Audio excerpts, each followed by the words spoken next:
The story kicks off with a girl named Ashley going off on this chubby guy, accusing him of kicking her out of her own shop just to open an exact copy in the same spot. Heartbroken and furious, she keeps going, claiming he didn't just steal the location. He swiped their entire menu too, proving he was plotting to steal their secret recipe from day one. The guy just brushes her off like it's nothing, claiming he's just mixing basic ingredients anyone can buy and selling them for a profit. Then he switches from ignoring her to straight up mocking her, sarcastically asking if she invented honey, lemon, and cakes herself. He tells her to stop making a scene over something anyone could come up with and orders her to quit disrupting his business and get lost. Ashley and her friend are left in total shock and despair. Her friend worriedly asks what they're gonna do now, while Ashley realizes just how messed up their situation is. She bitterly remembers how her mom and sister spent 10 whole years perfecting that honey lemon cake recipe, barely getting any sleep just to get it right. And now, after all that grind, not only was the recipe stolen so easily, but they're about to end up homeless on the streets. Desperate, Ashley tries to get the attention of people passing by, shouting at them not to be fooled because this shop is just a fake ripoff that stole their original recipe. But her efforts are useless. People are too hyped to try the famous cake shop and start lining up without even glancing at her. Ashley feels totally crushed seeing the crowds ignore her warnings, and with tears in her eyes, she wonders if anyone will ever help them. Suddenly, a loud blast echoes, terrifying the chubby guy and making him wonder if a war just broke out, while Ashley stands there stunned by the sudden turn of events. Right then, a bunch of elegant servants in formal wear appear, clearing the way for a stunning, luxurious building. This building was actually the original Honey Lemon Cake Bakery, and its fancy doors swung open to welcome everyone. The guy who stole the recipe loses it. He rushes to the entrance of the new bakery, getting in a staff member's face and accusing them of having zero business ethics for opening an identical shop right next to his, demanding to see the owner immediately. At that moment, a breathtakingly beautiful and royal-looking blonde lady steps forward, announcing she's the owner and coldly asking why she was summoned. She calmly and confidently follows up, asking if he has some kind of business with her. Ashley and her friend are floored when they see her. Her friend recognizes her instantly. It's Lady Aristina, the noble girl from the ducal family Ashley works for. Lady Aristina was famous throughout the empire, but for all the wrong reasons. She had a terrible reputation, was constantly hated, a regular in the gossip columns, and known for ruining every party she attended. Her full name is Lady Aristina Bianca Rosine, daughter of a prestigious ducal family, nicknamed the Villainess who will ruin the empire because of her reckless behavior. But despite her rep, she was the only daughter of a filthy rich duke and had more money than she knew how to spend. And lately, people had started calling her by a brand new nickname. The guy confronts Aristina, accusing her of using her noble status to steal his business. Aristina just hits him with a smirk, throwing his own words back at him, the same ones he told Ashley, asking what he's even talking about since she's just using ingredients sold in the market. She continues her savage mockery, asking him if he was the one who invented honey, lemon, and cakes. She calls his complaining a fake scene and tells him to back off and stop interfering with her business,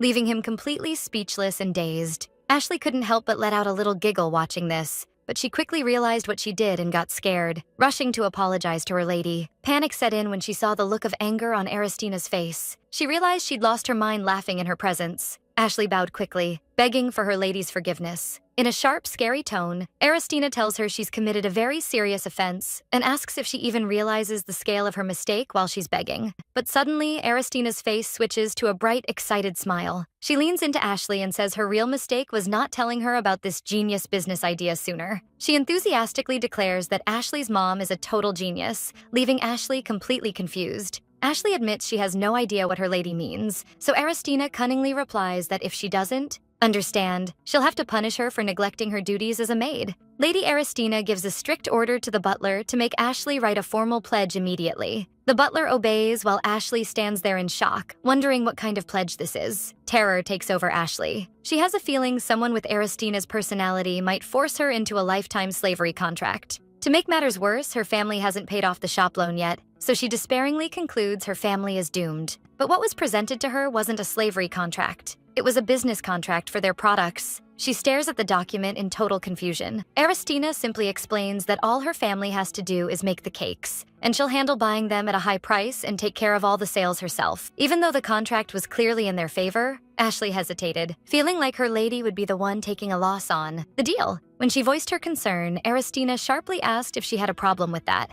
As Aristina held her pen sternly, it seemed like she and her butler were exchanging a knowing look. The butler whispered in Ashley's ear, explaining that his lady was bored of spending her money on luxury goods and jewelry and was just looking for a new way to blow through her fortune. He low-key scolded her for not realizing this despite serving her. Then he urged her to go along with her lady's wish, before announcing loudly to the crowd that to celebrate the signing of this contract, a royal opera performance would be held. The butler continued his wild announcement, adding that anyone who buys the Ashley Family Original Honey Lemon Cake set that day would get a lottery ticket. He revealed the grand prize was worth $50 million, leaving Ashley and her mom standing there in total disbelief. The crowd went wild, amazed by the sheer generosity of this unprecedented promotion, and they rushed to buy every single cake available. Ashley's mom asked her daughter what was even happening, but Ashley didn't have a clear answer herself. Ashley was thinking about the insane costs. It must have been tens of billions, from buying the building and setting it up to organizing this massive event,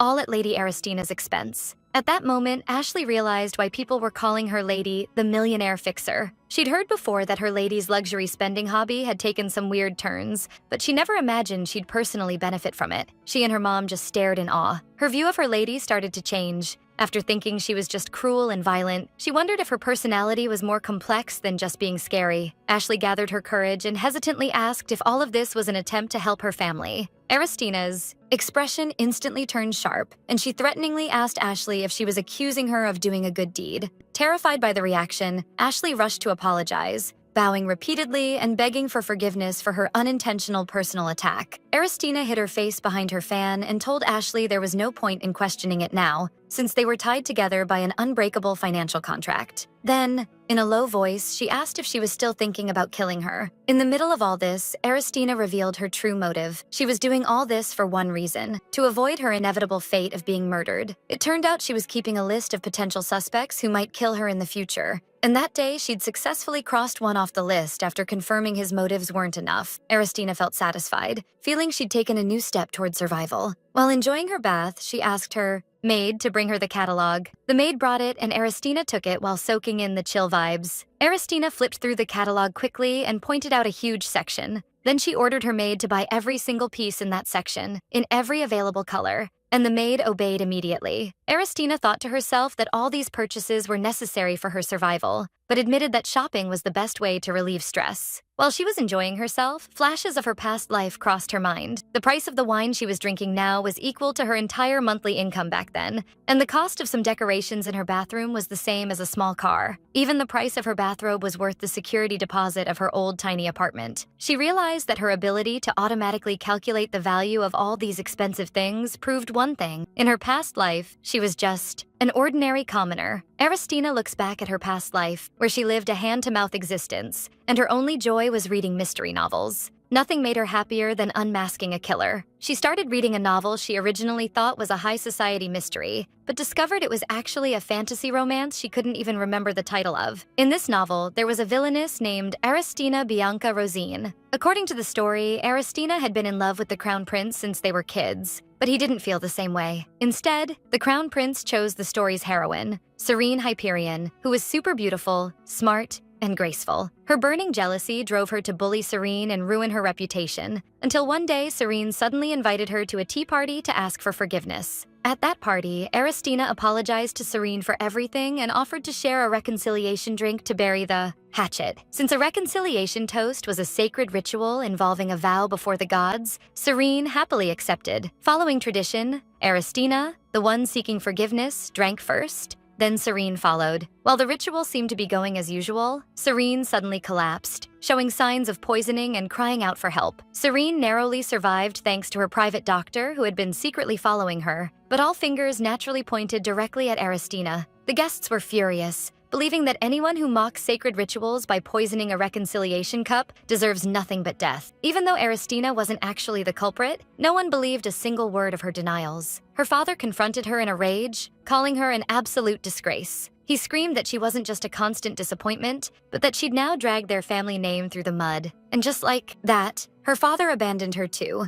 ordering her to be locked in the annex until the imperial court issued its sentence. Aristina realized she'd been framed in a setup. She tried everything to gather evidence to reveal the truth and prove her innocence, but one night while she was searching, she was startled by a mysterious shadow approaching her. She let out a loud scream that the servants outside heard. Before she could prove her innocence, she met her end in a mysterious death. Back to her past life, the girl, being a mystery novel fan, was totally obsessed with trying to figure out who killed Aristina, but she quickly remembered with annoyance that what she was reading wasn't a mystery, but a fantasy romance, calling it a waste of time. While walking down the street, lost in thought about how she was busy with part-time jobs while novel characters were obsessed with dating, she wished a luxury car would just appear in her life, and simple as that, her wish came true. A Mercedes driven by a drunk driver appeared, and she thought that was the end for her. She opened her eyes to hear strange voices talking about divine punishment and how they should bury or burn her, wondering if she was still alive but refusing to believe this was her fate. She found herself in a strange place that wasn't a hospital or a street corner. She and the maid screamed in panic as the servants realized Lady Aristina was awake and hadn't died. She listened in confusion as the maids called her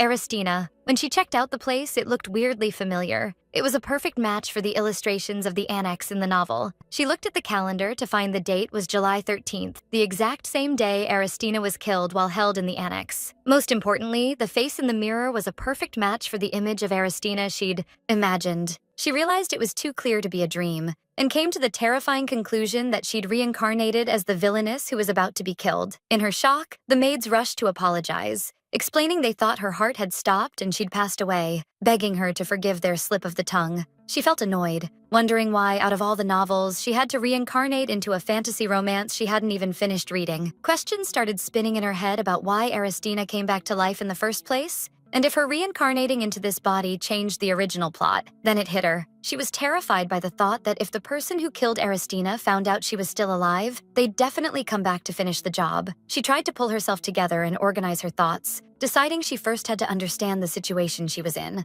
The facts were clear. First, she's in Aristina's body. Second, there's an unknown killer targeting her. Third, this body had so many enemies she couldn't even make a list. It was like a long line of people wanting her gone. And finally, the execution option was still very much on the table, making her feel like death was inevitable no matter what. She thought about the bitter irony. She'd just woken up from death only to find herself headed back to the afterlife. But she flatly refused that fate, slamming her fist down and declaring she wouldn't give up. Her only ray of hope in this mess was that she remembered even the minor characters because she'd originally read the book thinking it was a mystery. She wondered if she could use that knowledge to narrow down the suspects. She realized that if she could survive, this life could be pretty sweet. She had incredible beauty and was the only daughter of the richest man in the empire. At that point, she made a firm decision. She would survive by any means necessary and become the ultimate survivor in this place. Her first priority was getting out of the annex before the killer returned, so she announced she was leaving, confusing her maid who asked where she was going. The maid tried to stop her, reminding her she was under house arrest, but at that moment, a handsome man suddenly appeared. She was dazzled by his good looks, wondering who this stunning person was, while the maid bowed respectfully, calling him Your Excellency. She immediately realized that if he was a duke, he could only be Aristina's father, and he looked way younger than she'd imagined. This was Duke Carnel Rosine, head of the prestigious Rosine family, the absolute ruler of the house who had overcome hardships with dignity despite his fragile health. His life was like that of a famous fantasy novel protagonist, barely surviving as the sickly heir of an ancient family, until the story changed because of his daughter Aristina, making him the lead of a I Became the Villainess's Father story. The Duke was always busy cleaning up the messes Aristina caused: verbal abuse, blackmail, threats. But even he couldn't do anything about the latest incident, the attempted poisoning of the future crown princess. According to the original story, he was supposed to find his daughter's corpse at this time. Instead, he found her alive, and angrily concluded she'd lured him here with a lie about her death instead of showing any remorse. He sharply asked if she needed to stand on the guillotine to come to her senses. She realized things had gotten complicated because of her reincarnation, and that she had to get out of this at any cost. So she decided to use that weapon. Suddenly, she cried out in pain, clutching her heart, using the faking sick skills she'd perfected for nearly 20 years. She fell to her knees, claiming the pain was unbearable and she couldn't breathe, worrying the maids who rushed to her side. The Duke looked confused and hesitant. He definitely didn't expect this reaction. Finally, he gave in and ordered the butler to call a doctor, while she secretly celebrated her plan's success. Aristina used the opportunity her father's presence provided to look for that thing mentioned in the original novel, and she actually found it. The evidence the original Aristina managed to get only when it was too late. The evidence was a suspicious ring stained with an unidentified blood spot. Aristina had found it shortly after being locked in the annex library while venting her extreme anger and frustration. She was screaming in despair, wondering why no one believed her even though she didn't do it. Meanwhile, she heard two garden workers talking. One was insisting to the other that Lady Aristina was the one who tried to poison Lady Hyperion. Even though the other worker also thought she was the culprit, he added a key detail. He said that on the day of the incident, right before it happened, he was looking for the new gardener and couldn't find him. When he went searching, he saw Lady Hyperion talking to someone in the greenhouse. He couldn't hear the whole conversation, but he clearly heard her say, "This is a secret between just the two of us." After they left, he went there out of curiosity and found this ring. The original Aristina heard this, screamed at the workers from the window, and ordered them to bring the ring immediately. And so, by terrifying the scared gardeners, she got a birthstone ring engraved with Serene's initials. She planned to use it to prove her innocence, but was killed before she could. Now, holding the ring, the new Aristina felt confident she'd definitely be able to clear her name. She turned to her father and asked how Serene was doing, which surprised him. He told her she'd recovered significantly thanks to the best medical team working day and night. And she replied that it was a relief, and her father agreed. But then he added that they'd now be able to fully interrogate her. And Aristina stopped, wondering what he just said. She was furious thinking about how everyone condemned her without a proper investigation, even though evidence like this could be found with just a little searching. She confronted her father with the ring. He asked what it was, and she told him it belonged to Lady Serene, and that she'd dropped it in the greenhouse. Asking if he didn't find that weird, she went on, questioning why the lady visited their home without them knowing. On the same day, she supposedly offered her a reconciliation drink, and how she left behind a blood-stained ring. She confidently declared that if this ring was investigated, it would prove her innocence and urged him to move quickly, even though she knew from her mystery novels how things usually go. But her father's reaction wasn't what she expected. He looked at her coldly, which confused her. Instead of caring about the evidence, he completely ignored it and said he was going back to the meeting, leaving her stunned. How could he ignore such a crucial piece of info his daughter just discovered? He screamed at her to shut up, saying he thought she'd at least pretend to be remorseful after being quiet for a bit. But instead, she was trying to pin the blame on Lady Hyperion again. She tried to defend herself, saying she wasn't trying to accuse anyone, but she realized her mistake right then. She suddenly remembered the original Aristina was a repeat offender who always blamed Serene for her own mistakes. Her father was so used to hearing her accuse Serene of things she didn't do that. It wasn't surprising he didn't believe her now, even when she was telling the truth. He thought it was just another desperate attempt to escape punishment. He ordered the guards to take her back into custody. As she was being led away, she wondered in despair how this could be happening. She realized they wouldn't listen to anything she said, and at this rate, she'd be executed before she could even find the real killer. She sat in her room, sighing in despair and asking herself if there was any way out. Aristina's reputation was worse than she'd imagined, and it was unlikely the ducal family would help her. She thought that if she had money, she could hire someone to help uncover the truth. Aristina reflects on her situation, realizing she has nothing left but champagne and new dresses. She thinks sadly about poor original Aristina, who stubbornly held on until the end with only these simple things. Unaware she could die at any moment, she remembers how Aristina screamed in anger that she hadn't worn her new dress yet, while her father ordered her locked up with her clothes and finest champagne. She thought about their shared fate, both dying a miserable death. Aristina drinks from her glass, thinking she can't comfort the original Aristina, but offers her this drink anyway. Despite everything, this lady's life was better than her previous one, full of hardship. With tears in her eyes, she wonders if there's anyone she can use or benefit from to get out of her jam. She turns to the mannequins in the room and mocks them, wondering how there's nothing of value here despite the reckless life the owner of this body lived. Then she starts shaking the mannequins violently, demanding an answer, asking if there's anything she can use. The servants whisper that she's gone crazy as her death approaches and that she got drunk off one sip. Suddenly, one of the jewelry boxes opens on its own, terrifying the servants who swear they didn't touch a thing. They wonder how the box opened since it's sealed with magic only the young lady can break. And Aristina wonders if original Aristina's spirit is helping her. If so, there might be evidence inside. She pretends she doesn't remember the password, so the maid tells her it's her birthday,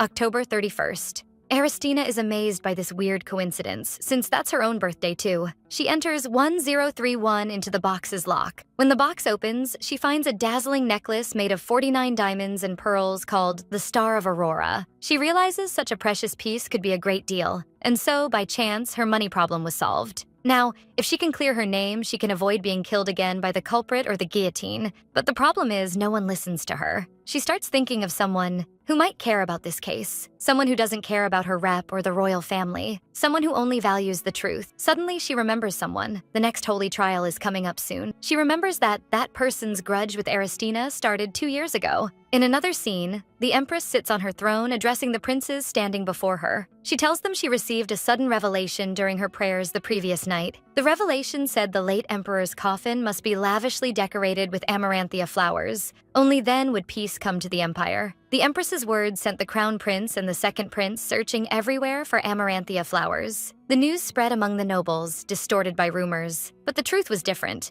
It wasn't about flowers, but choosing the crown princess. Aristina, who secretly loved the crown prince, managed to get amaranthia seeds, but the seeds didn't grow. The gardener told her it was impossible for amaranthia to grow in ordinary soil. It only grows in the holy sanctuary. Aristina simply suggested they take them from the sanctuary, but the gardener flatly refused. She explained the flower was endangered and picking it would be catastrophic. But Aristina mocked her, saying she'd seen someone pick flowers there before. The gardener replied that was a botanist. Aristina insisted she'd pick the flower and give it to the crown prince. While she was trying, someone appeared and asked what she was doing. It was Rolien Lacroix, the representative of God. He coldly told her she'd lost her mind for daring to take God's property from the sanctuary. Rolien Lacroix appears as the head of the Holy Order and the only Knight of the Holy Spirit in the Empire. A title that might sound merciful on the surface, but in reality, he roamed, surrounded by a group of armored holy knights, ruling without mercy over anyone who dared trespass on his territory. In spirit and appearance, he looked more like a feared underworld boss than a clergyman. Back in the Duke's office, Aristina's father slams his fist on the desk in a rage, venting his frustration that if his daughter wanted to cause trouble, she shouldn't have gotten caught,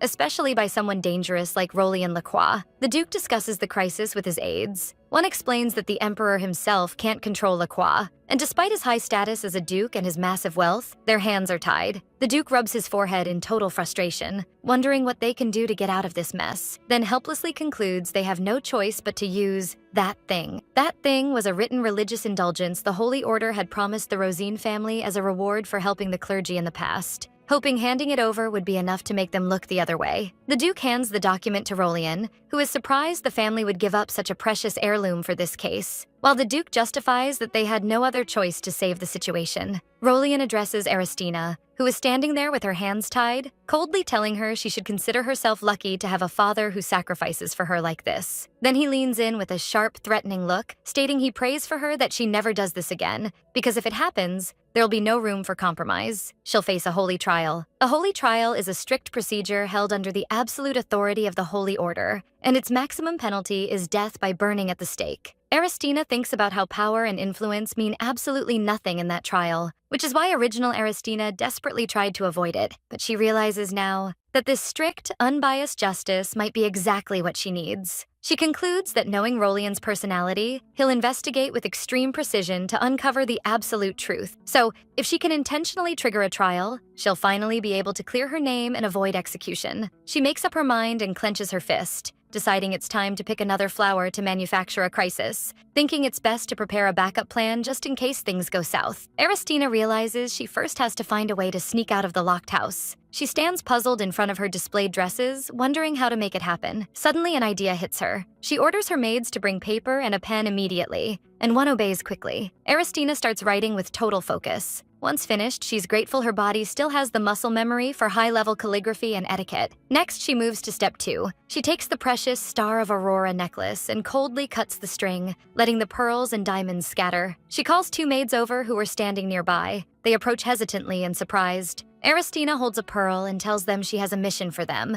and she'll give a precious pearl to whoever volunteers. The maids are stunned and wonder if she's serious, but one whispers to the other that this is an impossible trap, reminding her how the lady slapped another maid just for dusting her jewelry. The other realizes she's right, and they panic. The maids nervously turn down the offer, pretending to be humble and claiming they have no desire for her precious jewelry and that it wouldn't suit their status anyway. Aristina loses her patience and slams her fist on the desk, terrifying the maids who tremble and beg for mercy, thinking they angered her. But Aristina expected this reaction and pulls out the paper she prepared, explaining it's a formal certificate proving she's giving them these pearls as a legal gift so they won't be held accountable. She assures them it's stamped with the official Rosine family seal to totally put them at ease. The maids swallow hard and nervously ask what kind of mission she wants for this fortune. Aristina smirks and points to the displayed dresses, telling them it's very simple. All she wants is for them to move these items to a specific location without attracting attention. The scene shifts to Duke Rosine's office, where he gets a report that Aristina returned her new dresses. One of his aides is super skeptical,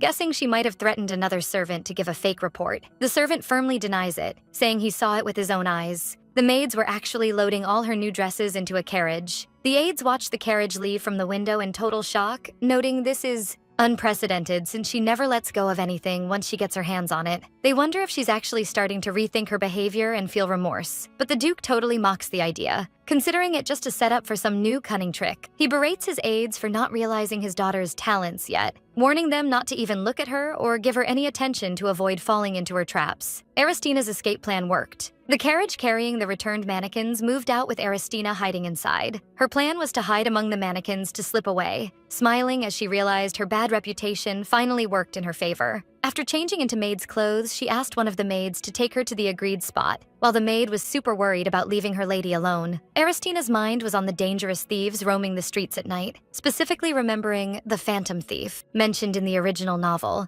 a mysterious figure who only steals the most precious treasures, which made her stay alert. But she was somewhat relieved remembering the Phantom Thief always sends a warning card before striking, so she planned to sell what she had before that happened. Then she asked the maid if she brought what she asked for. The maid handed over a cloth bundle, confirming she brought the item, which was actually a family heirloom only the Rosine family could access, known as the Angel's Rags. This heirloom was an old, torn cloak infused with holy power. It didn't just hide the wearer's identity, it also repelled most physical attacks. Aristina remembered how her father, the Duke, wore this cloak whenever he had to settle the mess she caused, feeling sorry for his conflict-filled life, before putting on the cloak herself to go undercover. When the carriage arrived, she told the maid, and Aristina asked her to wait a moment. The maid watched the place carefully, noticing people coming and going looked exhausted, which made her suspicious, but she decided not to overthink it. A few minutes later, Aristina came back and decided to move forward. The maid asked in a low, hesitant voice if she really traded the Star of Aurora for that scrap of paper, but the other servant hushed her, warning her not to let anyone hear.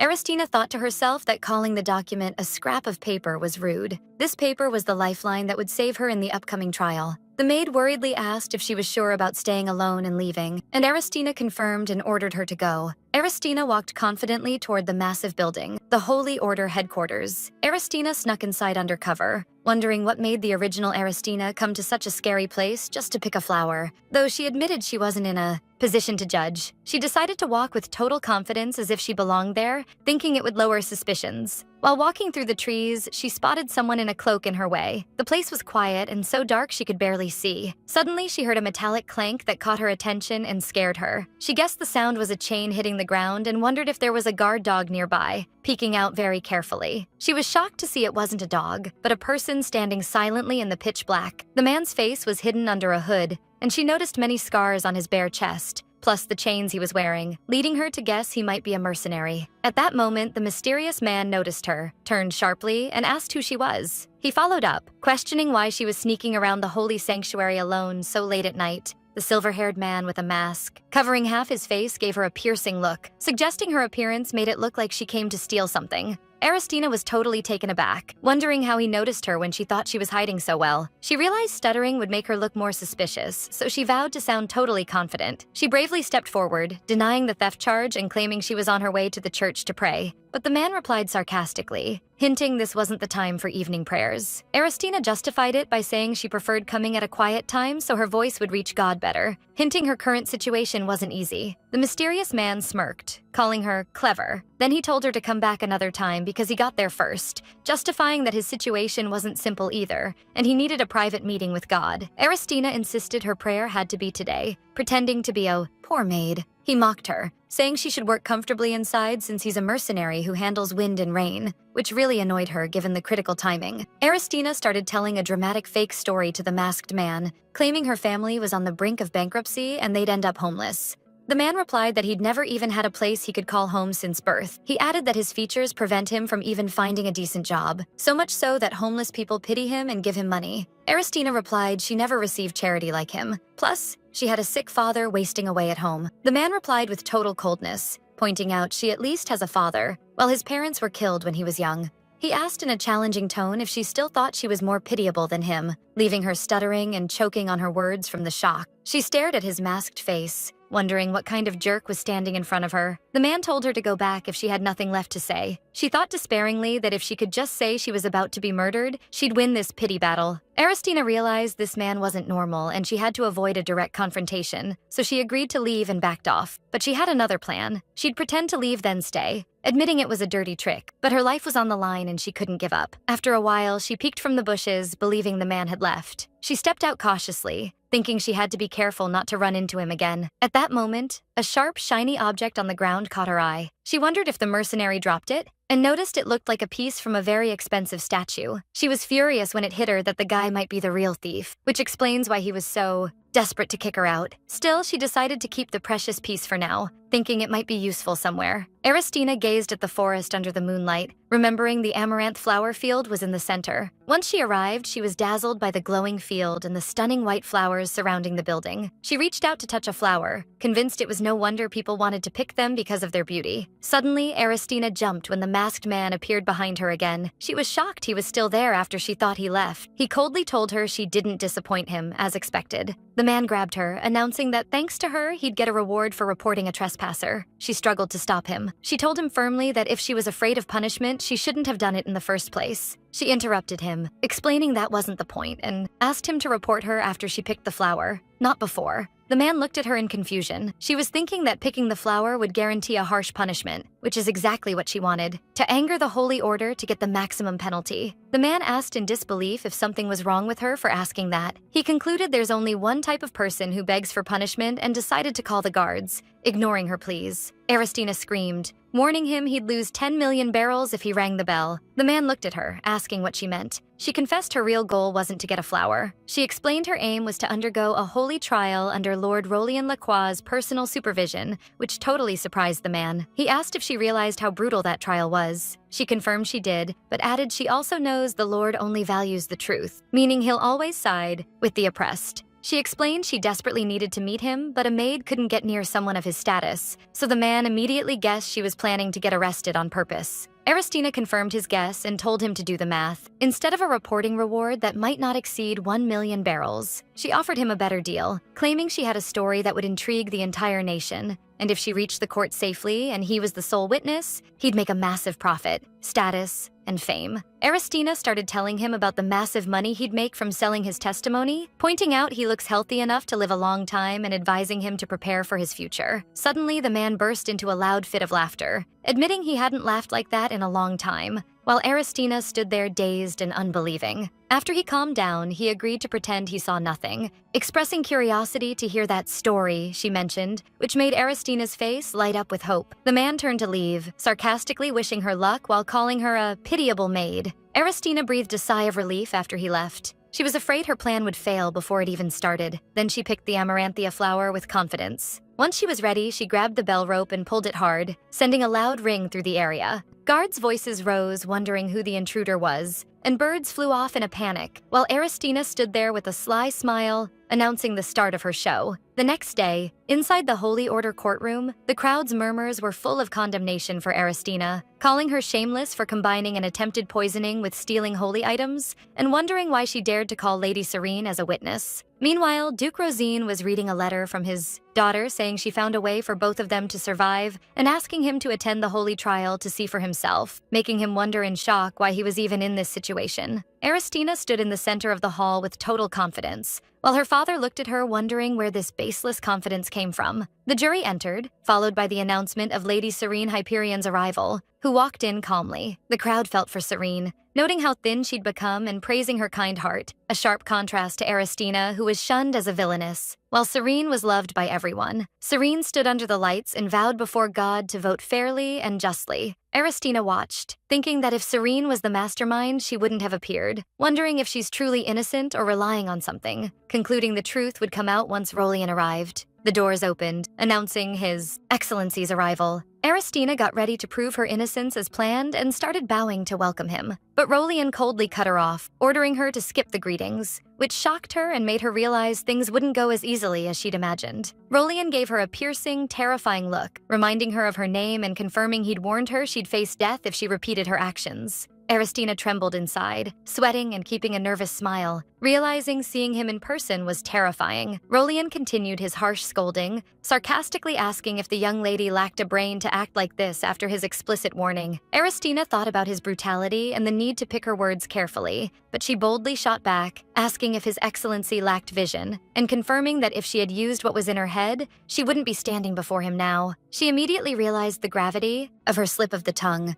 a result of her old habit of talking back, and noticed the dark, angry aura surrounding Rolian, cursing her impulsiveness. Rolian accused her of trying to stall and delay her punishment. Aristina tried to deny it, insisting she had something to say, but he cut her off, calling her words nonsense and ordering the proceedings to continue. Rolian coldly announced he'd reached a conclusion on this blasphemy case, terrifying Aristina. He was reaching a verdict just 3 minutes into the trial. Aristina knew hesitating in moments like this meant certain loss, so she sprang up, refusing to accept the situation. She slid to her knees with force in a desperate move, screaming His Excellency's name at the top of her lungs. Everyone was shocked by her sudden move, and despite the pain in her knees, she felt she'd successfully taken the initiative and confused Rolian, who stared at her in daze. She vowed to herself that if no one was ready to listen, she'd force them all to. Aristina took inspiration from holy texts, deciding to use the power of the gods to her advantage in that critical moment. She raised a cloth bundle high before everyone, boldly declaring she'd received a divine revelation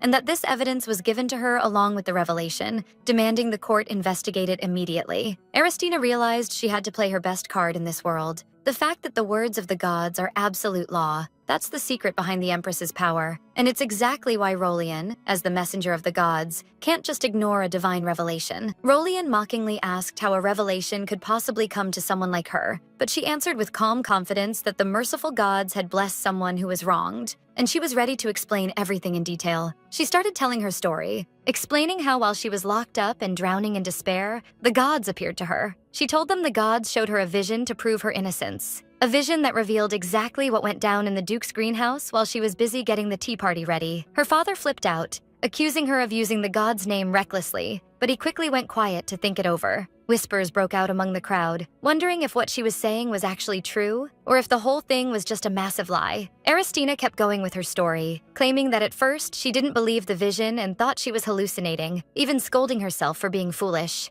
But then she added that when she doubted, the gods asked her if she'd only believe after seeing proof. Then, they placed that thing in her hand and ordered her to ask its owner about it. She then pointed directly at Lady Serene, calling her out on the fact that the ring she always wears was missing. Serene got flustered and claimed she'd put it in storage, wondering why she was asking all of a sudden. At that moment, Aristina opened the bundle and pulled out the exact ring Serene claimed was in storage, sarcastically asking how the gods could pick up a ring that was supposedly locked away. Serene was left in total shock. The crowd noticed blood on the ring and started buzzing, wondering if that really was the ring Serene always wore. Aristina felt satisfied with their reaction and dropped the bomb. The gods showed her Lady Serene talking to someone in the greenhouse. She revealed that the words the lady said in that vision were, "This is a little secret between us," which sent Serene into a deeper state of shock. Rolian turned to Lady Hyperion and asked her seriously if what Lady Aristina saw was the truth. Aristina was thrilled, realizing Rolian was finally starting to believe her. Rolian pointed out to Serene that, as far as he knew,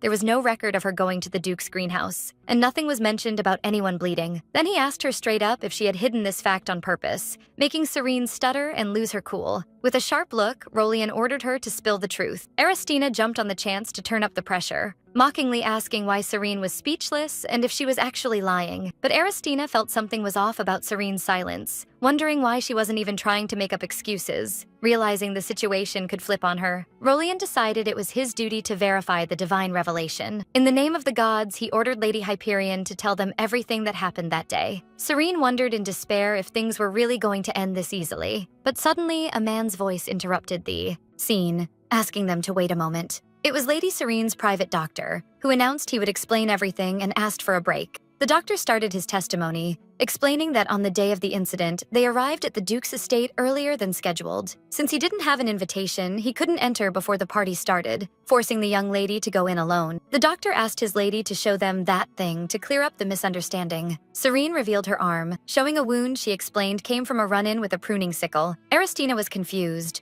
wondering what the wound had to do with the ring. The doctor insisted everything was connected and that the cause of all this was a servant from the Rosine ducal house. Rolian asked for details, questioning if he meant the Duke's staff were to blame. The doctor continued, revealing that the young lady was checking out the greenhouse because a protocol made from the Rosine family suggested it. There, due to a rookie gardener's mistake, the lady got injured. Aristina's father exploded in rage, disgusted that anyone would dare harm a guest in his home, and asked if the lady attended the tea party without getting treated. Serene explained that the young guy, the gardener, gave her first aid immediately and that she heard he had some medicine. This explained why the blood-stained ring was in the greenhouse. It must have fallen off while she was rushing to stop the bleeding. The doctor added that after the poisoning happened, the ring went missing, so he had to lie to his lady and tell her he kept it in a storage box so she could focus on recovering. Rolian asked why they hid this story. Serene replied with tears in her eyes that she couldn't tell anyone because that young man would have faced a horrific punishment. It was well known that in the Duke's house, even tiny mistakes were met with brutal punishments like whipping. Someone in the crowd gasped,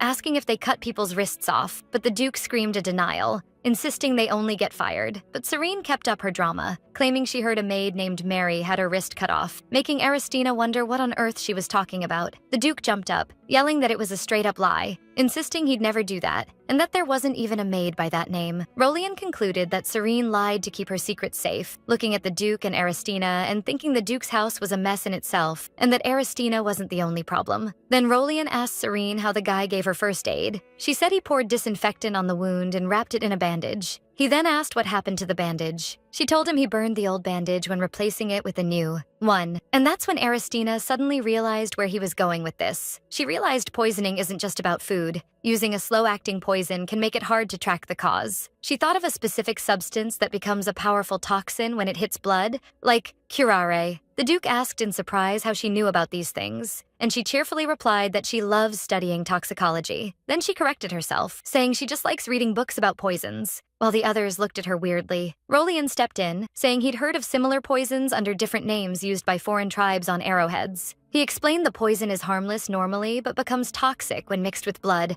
causing paralysis and respiratory failure. The doctor screamed that these symptoms perfectly matched what his lady suffered. Terror took over the doctor and Serene as they realized they'd been played by a con artist. Aristina shouted in victory, declaring she was right. She ordered her father to bring the rookie gardener immediately, but she quickly stopped, realizing the real culprit is usually someone else. She concluded that the protocol maid who told Serene to go to the greenhouse was very suspicious too. Serene was asked if she remembered the maid's face, but she said everyone wore the same uniform, and all she remembered was the disinfectant bottle. An idea sparked in Aristina's mind, and she asked Serene to draw the shape of that bottle. Serene was asked to draw the bottle, and the Duke wondered what the point was. Aristina confidently announced she'd use the drawing to find the real culprit in a clean, legal way. Despite the progress, Rolian insisted she wear the Holy Order's restraint device, an invisible shackle that can only be opened with holy power, making her feel like she was still being treated like a criminal. The next day at Duke Rosine's mansion, a young gardener was cursing his luck while working. He was complaining about being stuck with these low-level tasks and not getting the rest of his money, even though he did everything asked of him. While lost in thought, he suddenly bumped into someone and fell, shocked to find knights in the greenhouse. The knight apologized for pushing him. Panic set in as he wondered if they heard him talking to himself. At that moment, Lady Aristina appeared before him, giving him a massive shock. He thought she was locked up by the Holy Order waiting for death. She warned him that it's dangerous if he gets hurt. Aristina noticed the gardener was bleeding and said they needed to put medicine on his wound to prevent infection. Luckily, Aristina pulled out a medicine bottle. The gardener was terrified when he saw the bottle. It was the exact same one he used. He wondered how she got it when he was 100% sure he'd disposed of it. Aristina called him by his full name,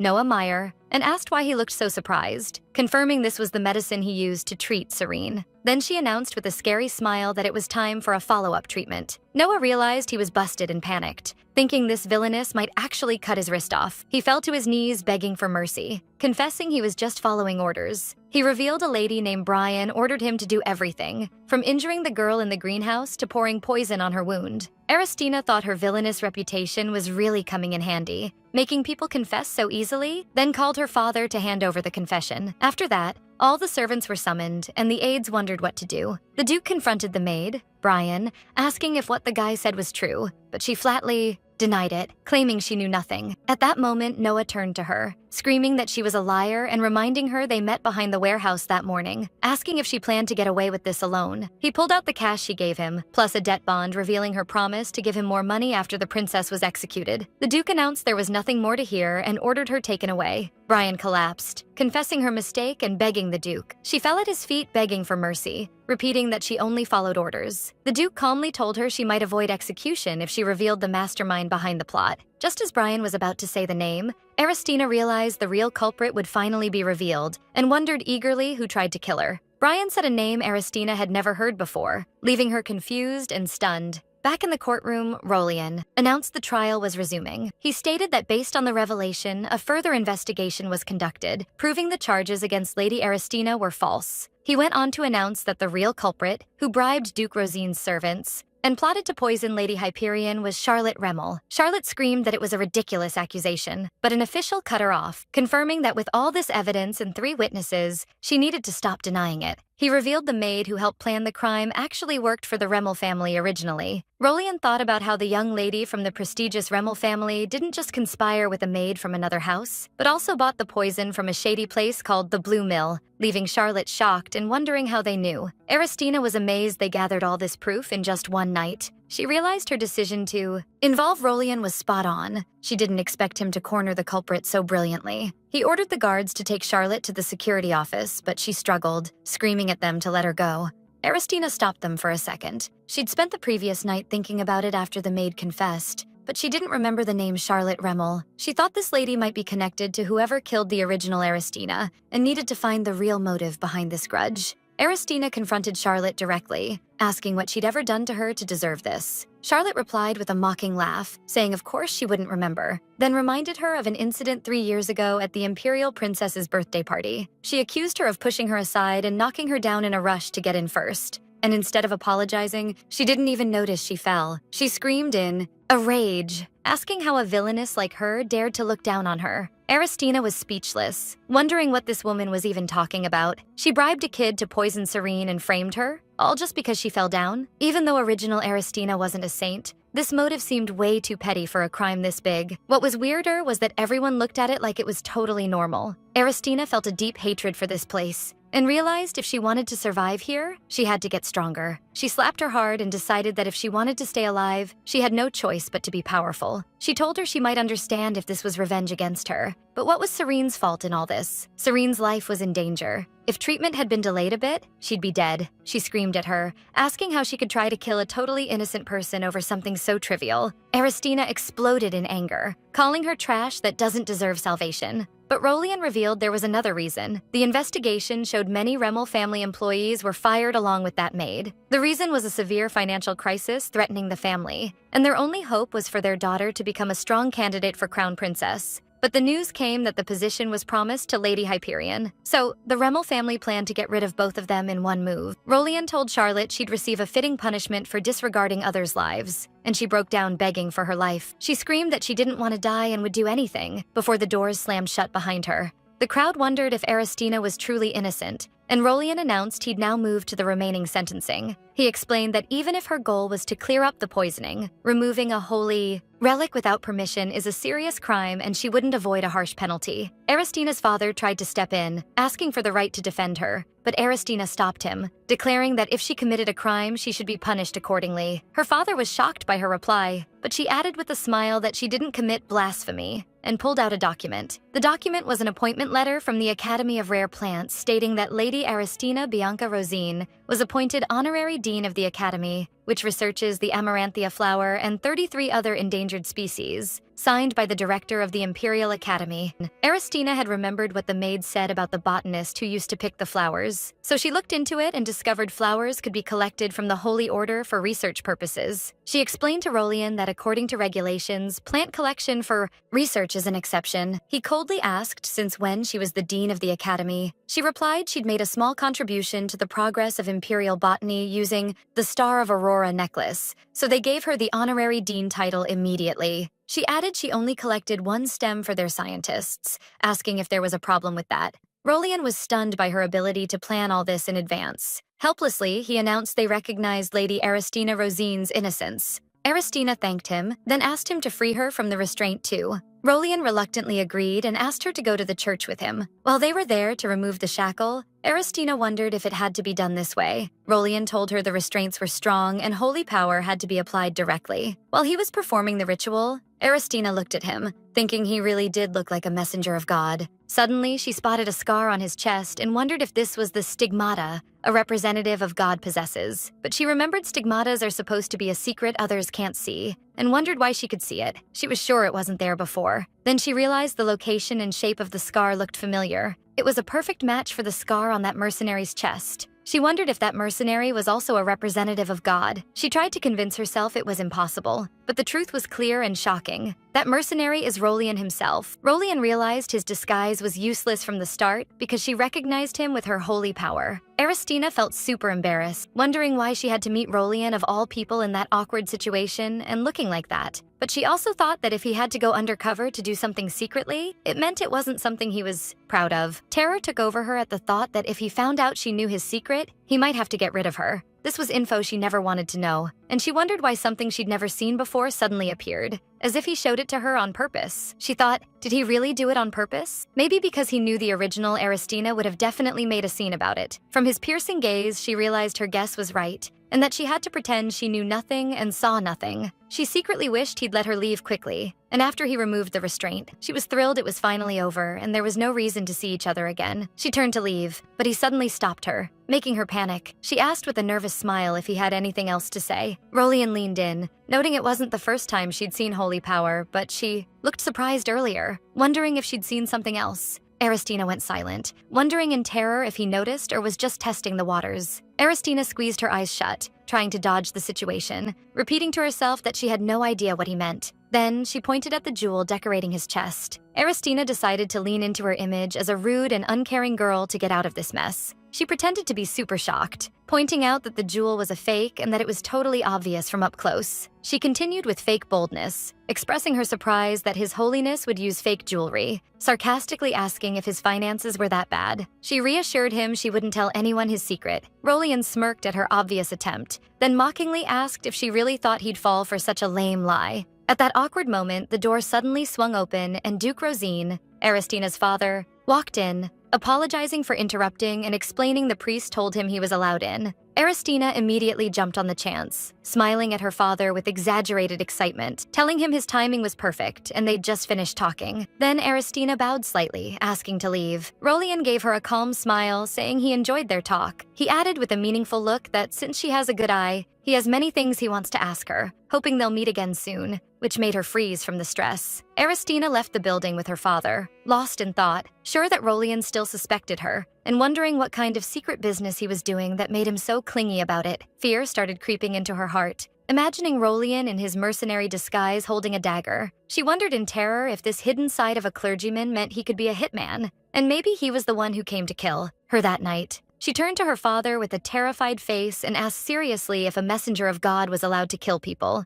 The Duke was shocked by her question and looked at her annoyed, wondering if her next goal was to commit blasphemy. Her father strictly warned her against talking such nonsense, explaining the death penalty isn't applied to those with holy power, begging her not to go around spreading such rumors, which made her realize Rolian might not be the actual killer. But then she thought that if he was roaming undercover on the day of the incident, it meant his alibi for the time of her attack was unclear, and she decided to keep the possibility of his involvement open given his massive holy power. Aristina remembered how people wanted her executed because she ruined the precious flower, and how she was chased by angry religious cults demanding she receive the Great Spirit's blessing from the elf religion. So she concluded, it's best to avoid all those fanatics. Meanwhile, she noticed Lady Serene standing outside under an umbrella with some servants and was surprised to see her there. Aristina stopped her father for a second. The Duke smirked, thinking she desperately wanted to ride in the same carriage as him, and told her that even though he didn't want to, he'd agree just this once for her. Aristina was shocked and flatly denied it. Aristina waved her hand, totally denying his words, telling him with a wide smile to go ahead, confirming she had zero desire to ride with him and not to worry about it. The Duke was annoyed by her reply and left for the main building, demanding she not cause any trouble, while Aristina looked at him confused, wondering why his mood flipped again. Aristina approached Serene and asked if she was waiting for her. Serene confirmed, saying she had something to ask. Aristina asked what it was, and Serene pulled out a sealed letter, hesitantly asking if the reconciliation invitation she gave her at the tea party that day was actually from a sincere place. Aristina answered with calm confidence that she'd already told her intentions were sincere, even though she knew Serene might not want to believe it. Serene looked down slightly and said she understood. Suddenly, Serene's face lit up with a huge smile and tears in her eyes, expressing her massive relief to hear that, which took Aristina by surprise. Serene gave the letter to Aristina, saying it was late, but she wanted to give her something in return for the tea party. Aristina opened the letter to find an entry ticket to Serene's private tea salon called Serenity Salon. She thanked her warmly and promised to visit. Aristina said goodbye to Lady Serene with a kind smile, thinking that clearing up a misunderstanding with the story's heroine brings good results too. Serene waved with a bright smile, noting that ticket couldn't be bought even for a fortune, and that she'd be eagerly waiting for her visit. Later, at the Rosine Ducal main building, Aristina sat in her office listening to a report from a head butler who asked if she'd summoned him. She confirmed, asking what happened to the criminals. The servant explained Charlotte Remmel didn't act alone. Her parents were involved too. Since their plot almost touched the imperial family, they wouldn't escape the death penalty. Aristina asked about the other accomplices. He told her the gardener was killed while trying to escape, while the protocol maid committed suicide using the same poison used in the crime. Aristina concluded it wasn't a happy ending for everyone, but she felt relieved she was done with any future trouble from them. Then she asked the servant to bring her the incident record, and he obeyed immediately. Aristina started flipping through the papers, concluding it didn't look like anyone else was involved except the Remmels, but she stayed lost in thought, wondering who the other person was who snuck in that night to kill her. Aristina realized that unlike the main building, the annex has no protective magic. Since the killer targeted her exactly when she was detained, it had to be someone who knew that info perfectly. She thought as she wrote with her pen that going through the trouble of finding her to get to her, even facing the death penalty, meant they had an urgent reason to get rid of her fast. Or they held a deep grudge. She was certain that in either case, they'd definitely come back for her life again, so she had to organize a suspect list before that happened. Meanwhile, in the Duke's office, her father was thinking the crisis was safely resolved somehow. He'd planned to hand everything over to the Branch family and atone for her sins if she'd been found guilty. The Duke thought about it, admitting to himself he was sure his daughter was the culprit, wondering if this meant she wasn't as hopeless as he thought. Still, as he stood behind his desk, he concluded she still lacked the ability to lead the family. He resolved to make a firm decision on a successor ASAP, thinking of a young boy from the side branch. Despite being a child born after his father's death, he saw him as a strong candidate for being very useful. Elsewhere in the palace, the Duke was walking through the wide hallways before realizing he'd reached Aristina's room without noticing. When he peeked through the slightly open door, he was shocked by a bright light coming from inside, wondering in daze where it came from. It was a stunning shock when he saw Aristina sound asleep on the sofa, surrounded by glowing ethereal figures. He realized with a start they were the spirits of their great ancestors. The Duke watched the scene in shock as the spirits looked at her with pride and affection. He wondered in confusion why these spirits, who usually only appear to the legitimate heir, were showing up for Aristina specifically. The Duke rubbed his eyes, thinking exhaustion was making him imagine things. When he looked again, the spirits were gone. He concluded he was definitely wrong, while Aristina shifted in her sleep, whispering that she was cold. The Duke noticed a blanket next to her. Out of pity, he called her a fool and reached out to cover her, but he quickly stopped his hand, asking himself in disgust what he was about to do. The Duke backed off in terror as if struck by lightning, shocked at the idea that he was about to cover Aristina, the lady with the terrible reputation, as if she were a maid, a beggar, or even a hunting dog. At that awkward moment, the Duke's aide suddenly appeared at the door, wondering why he was there so late and if he came to see the lady. The Duke stuttered and flatly denied it, claiming he was just about to leave. Aristina stayed in a deep, peaceful sleep, while the Duke thought she should sleep as much as she can now, because soon she'll make a huge scene about going to the Imperial Palace as soon as a letter with the royal seal arrives. The morning sun rose and Aristina opened her eyes, touching her forehead with slight annoyance, wondering when she fell asleep. She remembered having terrifying nightmares where servants surrounded her with threatening looks, telling her she wouldn't leave this world so easily because their revenge wasn't finished. She imagined in her dream that the maids were plotting to strangle her with ribbons and ropes while smiling, so she grumbled in sadness about having to worry about death even in her dreams. Aristina sighed deeply, wondering what drove the original Aristina to make so many enemies. Suddenly, the maids burst into the room in a panic,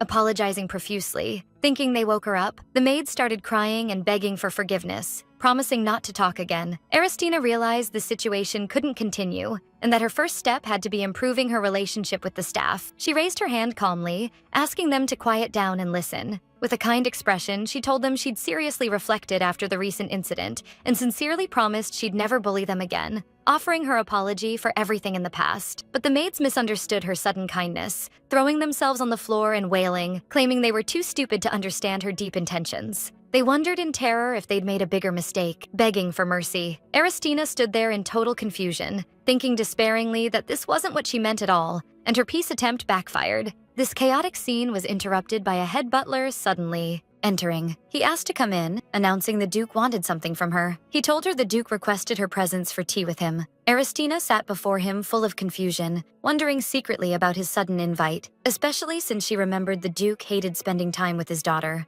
The Duke set down his teacup and explained that the Crown Prince had sent a personal letter, expressing his wish to ease the tension between the imperial family and the Duke's family after the recent incident. Then he pushed the sealed letter across the table toward her. Aristina stared at the letter with intense interest, realizing that what she'd been waiting for had finally arrived. She recalled what she'd done last night, sorting through the suspect list and picking only those with the skill and cunning to pull off a perfect crime. Aristina recalled the top suspects capable of a perfect crime and concluded the main candidates were the brothers, the Crown Prince and the Second Prince. She remembered the legend saying the founding emperor married the mother of all dragons, and their descendants were born as human-dragon hybrids. The dragon blood didn't fade over time. It appeared randomly among the imperial line. Crown Prince Aldensis inherited the power of the golden dragon, while the second prince, Zikrin, inherited the power of the red dragon. Because they had massive power, making them known as transcendentals, it was possible for them to commit crimes that seemed normally impossible.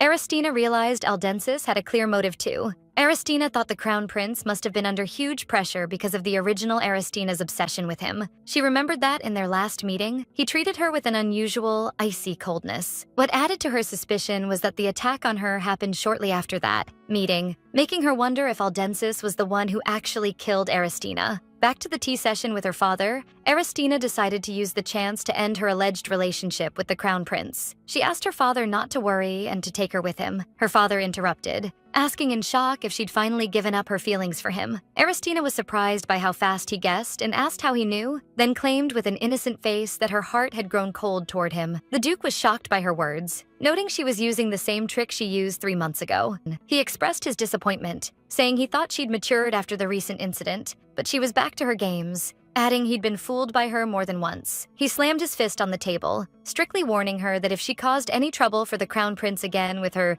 useless words, she'd be locked back in the annex. Aristina realized then that her credibility was at rock bottom and decided to herself that since they won't believe her words, she'd have to prove it with her actions. Later, Duke Rosine arrived with Lady Aristina at the majestic imperial palace. They were greeted by the Crown Prince, Aldensis Falcade, who told them with a calm smile he'd been waiting for them. They exchanged formal greetings, with Aristina and her father bowing to the Crown Prince. Aristina felt nervous because his presence was unnecessarily dazzling. Then Aldensis invited them to sit and talk. They sat together in the elegant reception hall. Aldensis started the talk, noting the imperial family almost made a huge mistake this time, and expressing relief the matter was settled safely. He continued in a sorry tone, confirming that if the truth had come out later, the consequences would have been terrifying. He admitted he didn't know how to apologize properly. Aristina watched his sad expression closely, wondering secretly if these feelings were real and sincere. She remembered Aldensis as someone who lacked skill in expressing human emotions. She concluded that if he was acting now, it would be very hard to notice even if he was the real killer. The Duke changed the subject, asking about the second prince and if something bad happened to him, which caught Aristina's attention. Aldensis explained the Duke hadn't heard because the lady was detained that day, noting the second prince was injured at dawn. It's believed he might have participated in a duel, making Aristina realize with a start that this timing matches perfectly with the dawn of the day she was detained. Aristina asked with interest if his injury was serious. Aldensis smiled and reassured her he recovered immediately, thanks to Rolian's intervention. The Duke noted there should be no reason for the prince to miss the imperial ball then, but Aldensis told him he heard the prince wouldn't attend this time because he was busy with other things, expressing hope the Duke would attend the ball just once in honor of the occasion. Aldensis smiled calmly, adding there were some matters still needing settlement and asked the Duke not to worry about it. The Duke smiled calmly, reassuring Crown Prince Aldensis that the young lady had reflected on her behavior and wouldn't cause trouble even in his absence. The prince replied they were ready for any emergency. At that moment, Aristina wondered secretly and with disgust if her causing trouble was just a given in their eyes. She coughed slightly to get attention, announcing she wouldn't attend the ball and asking them not to worry about her. Both Aldensis and the Duke were surprised by her announcement, wondering in confusion what she meant. Aristina explained simply she had other commitments that day. She continued confidently, revealing her plan to attend the General Assembly of the Imperial Merchant Guild instead of the ball. The two men were even more shocked, staring at her in daze, wondering what would drive her to such a weird decision. Aristina justified it by saying she read in an economic magazine that this assembly was a great chance to build a network with top investors and get funding, confirming that as a businesswoman she couldn't miss it. The Crown Prince gave her a look of doubt and surprise, mockingly asking if noble ladies read economic magazines. Aristina replied her financial report was in a sorry state, making the Duke wonder if she actually checked her reports. She replied with arrogant confidence that she's a noble after all and should do that. The Duke and the Prince were so stunned that Aristina thought secretly their shock was overkill, like they were seeing a monkey solve calculus. She told them that after all the false accusations she went through, survival in this world requires two main things: power and money, and she totally lacks both. She concluded that in her current miserable state, there was no room for attending balls and wasting time. So she put a bright smile on her face and politely asked the Crown Prince to forgive her absence. Aldensis gave her a side look and tilted his head slightly, making Aristina feel he doubted her motives and wondered if he could trust her. Because she expected this, she told him confidently she'd prepared something to prove her good intentions and started searching her dress. Aristina pulled out a paper and slammed it on the table, asking the prince to take a look, questioning if he could guess what it was. Aldensis studied the paper and said it looked like an abstract painting of something plunging down fast without hesitation. Aristina pointed at the prince excitedly, confirming his observation about this sharp drop. She revealed with weird pride that this drawing represents their merchant guild's financial performance, showing the catastrophic stock drop and the seizure of the rest of their assets. The Duke held his head, sighing at how ridiculous she was bragging about something so disastrous. Aristina went on about their businesses, which included luxury fabrics, high-quality tea and snacks, cosmetic ingredients from gems, and even rare bookstores. She described them as cash cows that provide stable profits and low risk, like cows giving milk their whole lives. Then she straight up blamed her father, accusing him of taking these profitable businesses but neglecting and totally ruining them. She explained that given this terrible financial state, her eyes lit up when she saw the assembly announcement, calling it a great coincidence. It was the same day as the ball. She explained her plan. Top businessmen would be busy with the ball, making the assembly relatively quiet, the perfect chance for her to move. She added that by skipping the ball, she'd prove to everyone she wasn't interested in the prince. And if she scored a good contract, she'd regain her status in her family. Then asked them confidently if they felt her sincerity now. Aldensis and the Duke exchanged looks. The prince gave a hesitant nod, as did the Duke, making Aristina wonder why their reaction was so lukewarm despite all her explanations. Aldensis gave his usual charming smile and encouraged her to do her best, confirming he looked forward to the results. But Aristina, annoyed by how excessively handsome he was, covered her eyes, thinking secretly the first thing she'd buy with money was sunglasses to protect her eyes from that annoying glare. Aristina announced she was leaving to start the guild's restoration. Aldensis surprised her by offering to walk her out. Aristina turned him down fast, waving her hands and citing his busy schedule. She rushed out the door while the Duke bowed to the prince and announced his departure too. On the way back, Aristina watched the Duke, who looked annoyed, and thought about the prince, concluding his ability to pull that kind smile for someone he clearly hates makes him a very dangerous opponent. The Duke broke her thoughts when he remembered something, reaching out to give her back her small bag that he had. Aristina noticed it didn't have anything special, explaining why she totally forgot about it. Aristina pulled out the ring meant for financial accounts, which had been seized before her detention, and studied it. Her father told her coldly she should be fully aware of her bankruptcy, warning her against even dreaming of getting any financial support from the family. Aristina replied calmly, confirming she obviously expected nothing from him at all. The Duke paused and gave her a side look, thinking to himself if he was too hard on her, expecting her to beg for help, but he decided it was best not to talk to her. The Duke walked away with fast steps, expressing satisfaction she knew her real place, while Aristina felt his extreme coldness.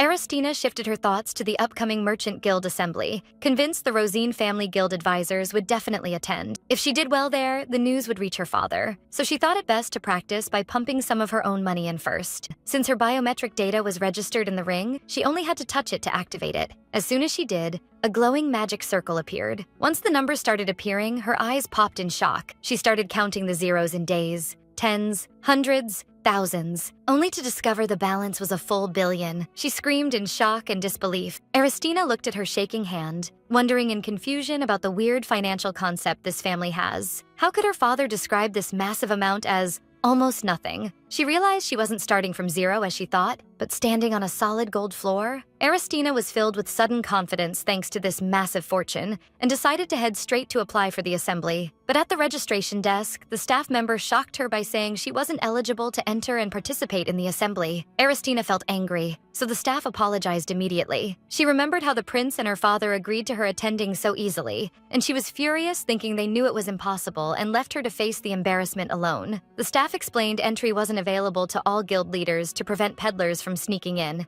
Aristina cut him off, confirming she wasn't a peddler. The staff agreed, but explained regulations limited entry to guilds ranked C and above. Aristina asked expectantly about her guild's current rank. After checking the records, the staff told her that her Black Rose Guild officially ranks 94th, and its rank is F. She wondered in shock and frustration how low the guild had plunged to get a failing grade. Aristina tried to soften the blow and look for any silver lining, noting there were at least 6 guilds below her. But the staff crushed her hopes, explaining the total registered guilds were only 95, meaning there was only 1 guild below hers. She asked nervously about the 95th guild. He told her its name was Coco. She found the name weird, thinking it sounds like a dog's name. The staff confirmed her guess perfectly. He explained Countess Mariana started that guild in her dog's name, and their investment method was simply throwing biscuits with company names and investing in the one the dog brings first. Aristina sat on a wooden bench outside, lost in shock and daze after realizing she wasn't just last among humans, but competing with mammals and pets too, certain it was impossible to enter the assembly with this miserable rank. Aristina imagined the crown prince and her father laughing at her helplessness, feeling furious because her perfect 2 birds with 1 stone plan was totally ruined. But she quickly jumped up with determination, refusing to give up and back off so easily, realizing her survival in life depended entirely on her success. She started thinking deeply, searching for a way out, until her eyes lit up with an idea, announcing she'd found the ultimate solution. On the day of the General Assembly, nobles and prominent figures flocked to the fancy hall. Aristina arrived in full elegance and confidence, drawing murmurs from the crowd who wondered why she was back, and making a scene after just being cleared of the previous charges. Some guests whispered doubts about her eligibility to enter, confirming to each other it was impossible for an F-rank guild to pass the assembly gates. Aristina walked with steady, confident steps toward the magic verification sphere and placed her hand on it. The device let out a sound announcing verification was complete and allowed her entry, leaving the doubters in total shock and confusion. A state of daze and massive buzz spread among the guests, not believing how she managed to raise her guild's rank 3 full grades in just 1 day, making the Black Rose Guild officially rank C, with Aristina Bianca Rosine proving herself as a true and qualified guild leader. Aristina's business plan totally floored one of the attendees, who couldn't believe a 94th ranked guild could pull off such an insane strategy, screaming that it had to be a total fake. When Aristina turned toward her with a cold stare while repeating the word fake, the lady panicked and started stuttering from pure terror. Despite her fear, the lady muttered that what she said was the truth, so Aristina calmly walked up and handed her a piece of paper, leaving her completely baffled. The paper was an announcement stating that the Black Rose Guild was open to buyout inquiries, which Aristina confirmed with total chill. She then explained that if her plan didn't work out this time, she'd just hand the guild over to a good owner. She added that she had no precious belongings left to offer, so she had no choice but to use the guild itself as collateral. Even though Black Rose was drowning in a massive financial deficit right now, she figured that once things went back to normal, it would become a prime asset she could flip as a subsidiary of the Rosine family. She was certain that financial experts would see its real value, even though she didn't actually plan on selling it. After all, her whole goal was just to grab everyone's attention, and she was looking forward to seeing them interested. Afterward, Aristina was led to a temporary seating area and noticed a decent amount of people were already there. Her seat was in a lonely corner, but she figured it was better than nothing at all. She decided to use this chance to introduce herself to other business moguls and build a network. But she was shocked to find that her designated area was completely empty and quiet, totally wrecking her initial plans. However, she noticed the person sitting next to her hadn't left, though she quickly realized he was fast asleep. She decided to kill time by getting some work done and started flipping through papers to see what kind of deals and drama were going down in the assembly. It caught her eye that everyone was talking about the mysterious phantom thief who had resurfaced, reportedly stealing the Golden Lily from the 11th ranked guild without touching a single cent or any other valuables. Aristina felt relieved that nothing like that happened to her guild, but she sarcastically wondered if it was because her guild wasn't famous enough to even be worth robbing. Meanwhile, a group of ladies approached her, and one of them mockingly asked why she wasn't at the royal ball, questioning if this was her finally admitting defeat to Lady Serene. Aristina instantly realized these ladies were trying to bait her into making a scene so they could get her kicked out of the assembly. But she stayed cool, and instead of getting dragged into a fight, she coldly held out her hand and demanded 1,000,000 barrels, announcing she had zero intention of playing their games for free. The lady was confused by the sudden demand, asking what she meant. Aristina pointed to a small sign she'd placed in front of her that clearly read, "No small talk, business consultations,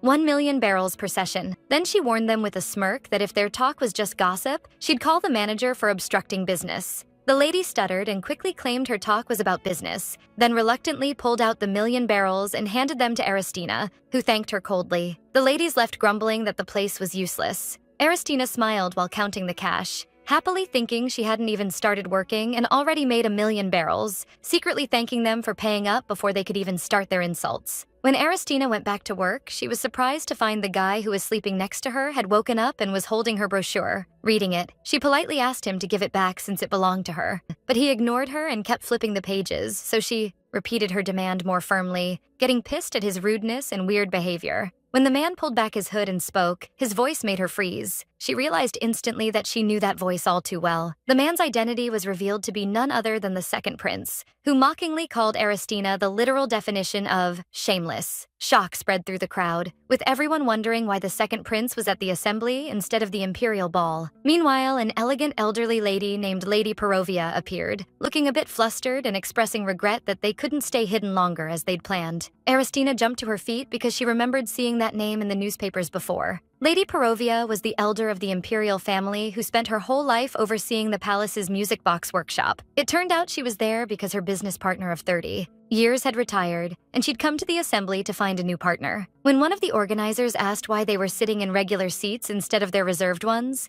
Lady Perovia replied she just wanted to watch the vibes quietly. Then the prince revealed his other motive for being there, announcing that besides helping his aunt, he was also there to find a partner for a top-secret imperial project. This announcement sent shockwaves through the attendees, who wondered why such a big deal was being brought up at a general assembly during the ball. Lady Perovia explained with a kind smile that she wanted to gather and talk only to those who preferred money over dancing, as a way to check how serious they were. Prince Siegfrieden turned to Aristina and told her he thought it was fine for him to stay in the C-rank guild area. The two exchanged sharp glares, each thinking the other was an annoying pest they didn't expect to. See there. Then he confronted her directly, suggesting one of them should leave, insisting he couldn't go because of his important business. At that moment, Aristina realized she was facing the second prince, the one person she had the absolute worst relationship with. He approached her with a threatening tone, telling her to leave quietly before she caused any trouble. Aristina thought to herself that she came here to avoid the crown prince, only to run into a much bigger landmine. The prince repeated his demand for her to leave quietly instead of making a scene. Aristina tried to defend herself, insisting she wasn't planning any trouble,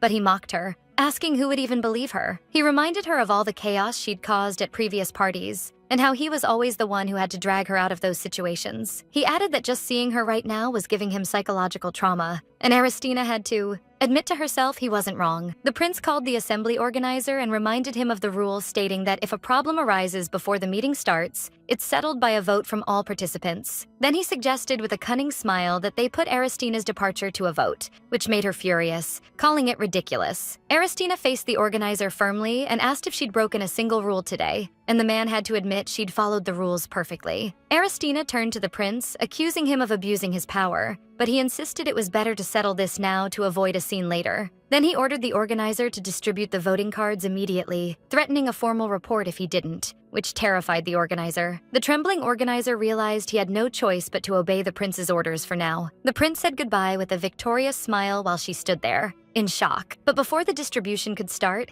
an aide rushed to the organizer and whispered something that made him stop and ask in confusion if what he heard was true. Then the organizer turned to the prince with an apology, telling him the vote was now impossible. The prince was shocked and demanded to know why. The organizer explained that an investment had just been made into the princess's Black Rose Guild, and according to the rules, no guild with investors can be kicked out. The prince was fuming, asking sharply who the idiot was that would invest in her. but the organizer said he couldn't reveal the investor's identity because it was anonymous. Aristina wondered who the mystery investor was, guessing it might be her father, Duke Carnell, but she was relieved either way because she couldn't be kicked out now. She felt confident, telling herself there was no more problem and reminding herself she skipped the Imperial ball just for this assembly. She gave the prince a sharp look, hoping no one would bother her anymore since she needed to focus on making bank. On the other hand, Lady Perovia was looking at her with admiration, seeing her as a smart young lady. Lady Perovia thought the prince was acting very immature by showing his anger so openly, an opinion Aristina totally agreed with. Suddenly, Aristina flipped her attitude completely and approached the prince and Lady Perovia with a wide smile, praising the music box presentation as stunning, traditional, and masterfully crafted. Lady Perovia explained that their music boxes were known for their pure and precise sound compared to others, and even though they weren't high profit, they had a loyal cult following. Aristina showed a deep interest in this kind of business. The assembly organizer stepped in and politely asked if he could lead everyone to the main meeting hall, and Lady Perovia told him to go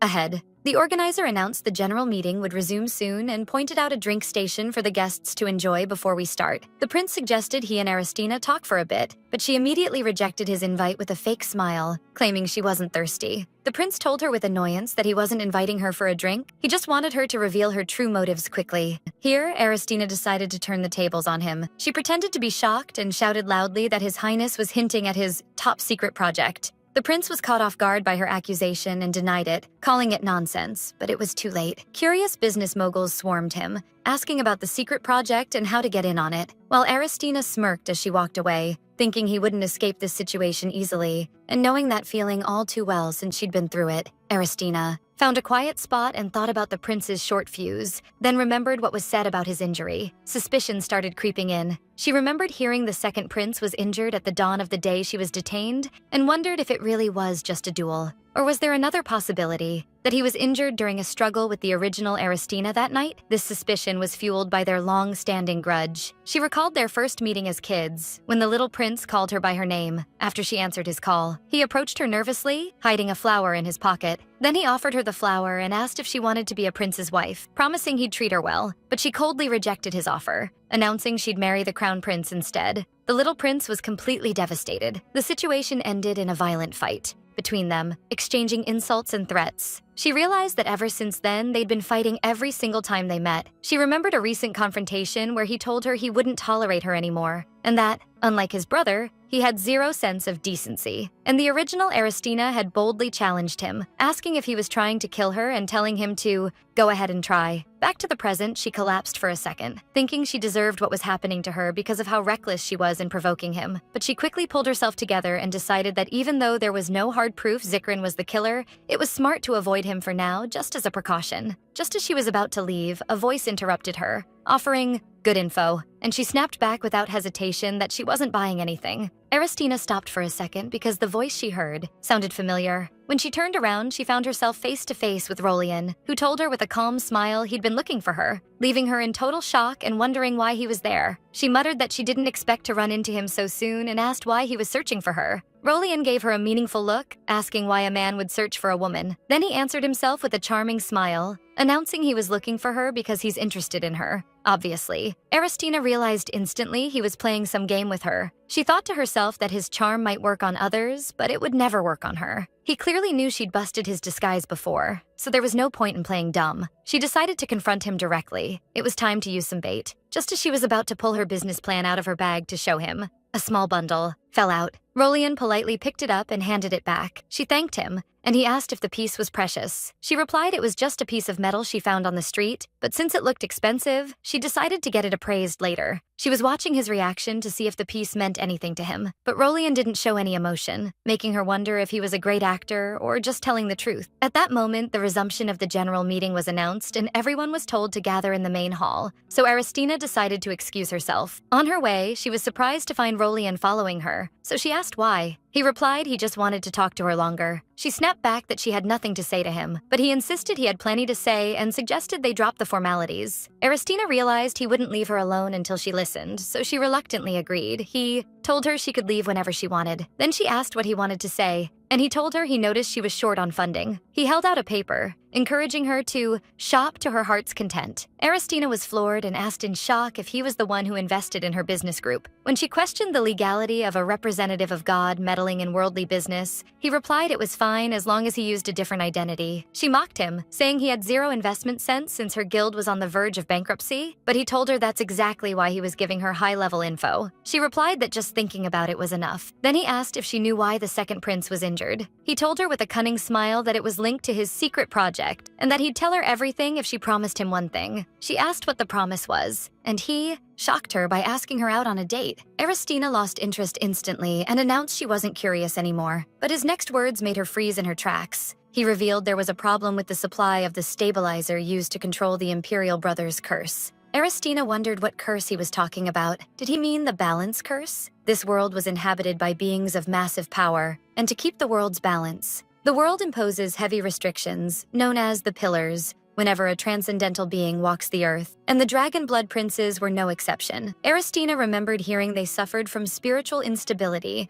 and wondered if Zikrin's injury was actually caused by a stabilizer issue. Rolian confirmed her suspicions and offered to help her secure the contract for the stabilizer. He asked if this was a fair trade for a date, suggesting they start with a friendly chat if a date was too much. And Aristina thought the offer wasn't bad, but she corrected herself, saying that unfortunately she had zero interest in secret projects. Then she turned sharply and headed to the meeting hall. Ignoring Rolian's call, the organizer announced that all guild leaders must stand by the project they want to bid on. Aristina stood confidently in front of Lady Perovia's table, announcing she wanted to bid on this project. Rolian was stunned by her sudden move. While Aristina sarcastically thought she didn't know much about business management, she was going to use their expertise to make music boxes her new source of income. Lady Perovia smiled, praising her smarts and awareness of the risks of non-public bidding, confirming that unless you're trying to suck up to the Crown Prince, this is where the real money is. Two major guild leaders joined her, agreeing that a true merchant knows a golden opportunity when they see one.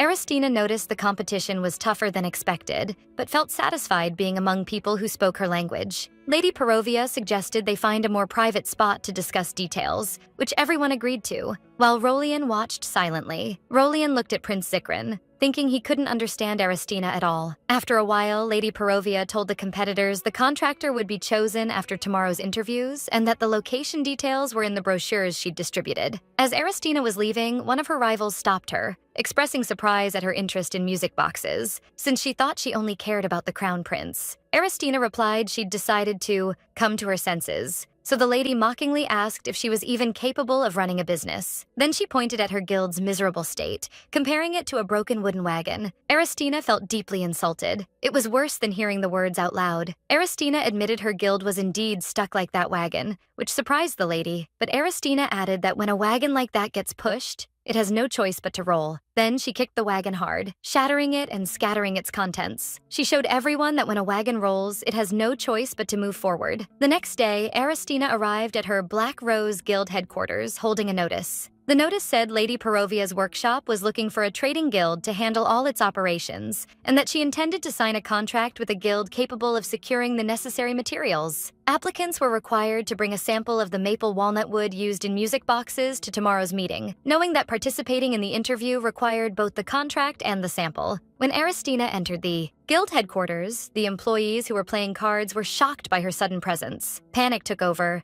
and they tried to hide the cards quickly. Aristina coldly asked if there was a problem with the owner visiting her own guild, and one of them stuttered a denial. But she wasn't fooled. She pulled back the cover to reveal everything. The employees tried to justify it as part of their work, but she ordered them to shut up. Aristina made a firm decision to fire every single employee in her guild, leaving them in total shock, protesting and worriedly asking how they'd survive after this sudden firing. One tried to win her over, calling her decision too harsh and asking her to chill, but she faced him strictly, noting they did nothing but play and embezzle her money, disgusted by their backtalk. With a sharp gaze and eyes glowing with rage, she threatened to give them a taste of their own medicine and force them to pay back 100 times what they stole, which terrified them. Faced with this scary threat, They had no choice but to bow quickly and thank her for everything before fleeing the place. Aristina mocked their escape, thinking they'd taken advantage of her being too soft, then prepared to leave before noticing a young guy still in his spot looking super nervous. She stopped him, asking who he was, and he stuttered out that his name was Benjamin Edwards. Aristina pointed to the performance report showing a sharp profit drop and asked if he prepared it. Benjamin shyly admitted it and apologized, but she surprised him with a calm smile and told him he'd keep working with her. Remembering she saw him working hard alone earlier, she decided to use this chance to his benefit.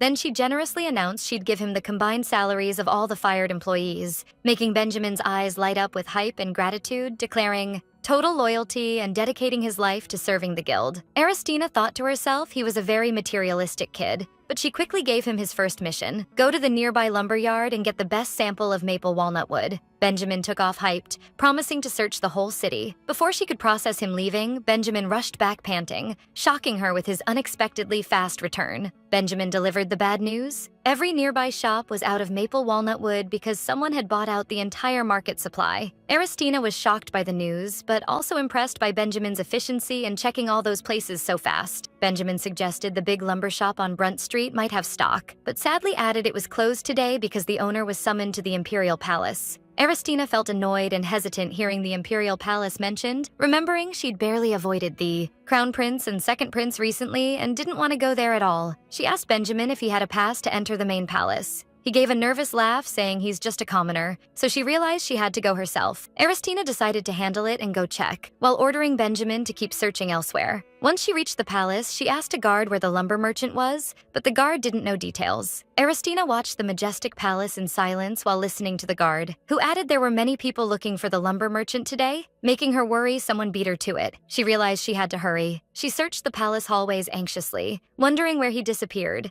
until she spotted a man carrying a box and happily thought it was him. She called him the lumber merchant, but the man with the mustache carrying a pink box told her he was a jeweler, not a lumber merchant, before recognizing and welcoming her warmly. Aristina asked if he'd seen the lumber merchant. The jeweler said no. He tried to use the chance to show his jewelry for furniture she might be ordering, but she coldly cut him off, saying she was in a rush and hurried away. Aristina continued her search, wondering if she should take another path. Suddenly, she froze when she saw Crown Prince Aldensis in the hallway talking to an official. Annoyed, he showed up when she desperately needed to find the merchant. Fear took over that the prince might misunderstand her presence and think she came to see him, so she decided to avoid him at any cost and desperately looked for a place to hide. She spotted a door and decided to sneak in for a moment until he passed, while the official outside praised Aldensis for covering for the second prince's neglect. The moment she entered the room and some people inside were about to leave, she was shocked when the door opened again and the crown prince himself walked in. She froze in terror and despair, wondering why he chose to enter this specific room. Meanwhile, while hiding, Aristina overheard a conversation between a servant and Crown Prince Aldensis. The servant asked what to do with the flowers Lady Serene sent, and the prince calmly ordered him to decorate his private hall and distribute the rest to the staff. The servants obeyed and left, leaving Aldensis alone in the room. Suddenly, Aldensis turned toward Aristina's hiding spot with a sharp gaze, coldly asking if she'd really sunk so low as to sneak into his room. With a strict tone, he ordered her to come out, making Aristina freeze in terror as she realized the mess she'd gotten into. She came out reluctantly, regretting her rush to hide, realizing her panic just created an unnecessary misunderstanding. Aldensis gave her a look of disappointment, noting, he thought for a second she might have changed, but found her the same as always. Aristina felt a massive pressure from his presence and decided that even though she didn't want to make excuses, she had to clear up this misunderstanding. She tried to explain she didn't come to see him, but he strictly cut her off, confirming he'd had enough and didn't want to hear the same lies again. Just as he angrily ordered her to get out of his sight, a familiar voice called his name. It was Rolian, who suddenly appeared with his usual calm and elegance. As soon as he entered, the suffocating pressure in the room vanished, making Aristina breathe a sigh of relief. Rolian and Aristina exchanged greetings, and Rolian noted her timing was perfect since someone was looking for her. To Aristina's total shock, the jeweler she'd met earlier appeared from behind Rolian, calling her name excitedly. The jeweler greeted the prince, respectfully, and Aldensis allowed them to skip formalities and continue their talk. The jeweler told Aristina the lumber merchant she was searching for had been jailed for bribery, which explains why she couldn't find him in the palace. Aldensis was surprised to hear she really was looking for a lumber merchant, so Aristina used the chance to confirm she was there on other business, asking if he believed her now. The prince realized his mistake and looked embarrassed while offering a formal apology for the misunderstanding. Aristina smiled kindly, confirming it didn't matter, and announced she was leaving since things were clear, secretly praising the jeweler's perfect timing. But her relief didn't last long, as Rolian suddenly approached, announcing he'd walk with her because he had something to say. Aristina felt nervous and started sweating, grumbling about the non-stop problems, trying to dodge by saying she was a bit busy. But a cunning idea sparked. She realized if she played it smart, she could get rid of both of them in one blow. She turned to Rolian with a confident smile and announced she accepted the offer he'd made her earlier, which left Rolian confused and flustered. When Aldensis asked in surprise about the offer, Aristina boldly said it was a request for a date. She told Aldensis that His Holiness expressed a desire to start a relationship with her. Aldensis looked shocked and disturbed, thinking a representative of God who vowed to love only one person wouldn't make such a request lightly, which made Aristina celebrate her plan's success. Aristina thought this trick would prove to Aldensis she had zero interest in him, but she was shocked by Rolian's unexpected reaction. Wondering why he said that, panic took over, thinking she had to force Rolian to back off the date topic, relying on the fact he couldn't easily admit to a formal relationship given his religious status. After a moment of silence, Rolian smiled calmly and seemed to accept the game, lightly admitting he was busted. He smoothly apologized for deceiving her, announcing he was leaving since his plan was exposed, leaving Aristina stunned at how fast he gave up, before Aldensis stopped him and asked him to wait. While Aldensis started talking about his mother wanting Rolian's opinion, Aristina started rummaging through her bag in total panic, dreading what would happen next. Aristina rummaged through her bag in extreme stress, only to discover the piece had vanished. Recalling the moment she bumped into Rolian and realizing he'd swiped it, she was certain then that his approach was a deliberate move to get that metal piece. She bit her thumb anxiously, thinking about how important it was and wondering what to do now. But the worry quickly faded into a cunning smirk. The piece in the bag was a total decoy and a trap. She felt relieved he wouldn't realize he'd been played until he got back and opened the bag, hoping he'd stop chasing her after this. She concluded that even if he had suspicions, he couldn't confront or accuse her openly because he'd have to admit he pickpocketed her bag in the first place. With that obstacle gone, Aristina got her cool back and turned to the jeweler with a bright smile, suggesting they resume their work, thanking him and promising to contact him soon. While leaving, she thought the lumber merchant being jailed on a night like this was worrying, but found comfort that she wasn't the only one who failed to get the wood. Once outside, she found Benjamin waving hyped in front of the carriage, announcing loudly he finally found a lumber merchant with the stock. Aristina's eyes lit up with joy, asking if it was true,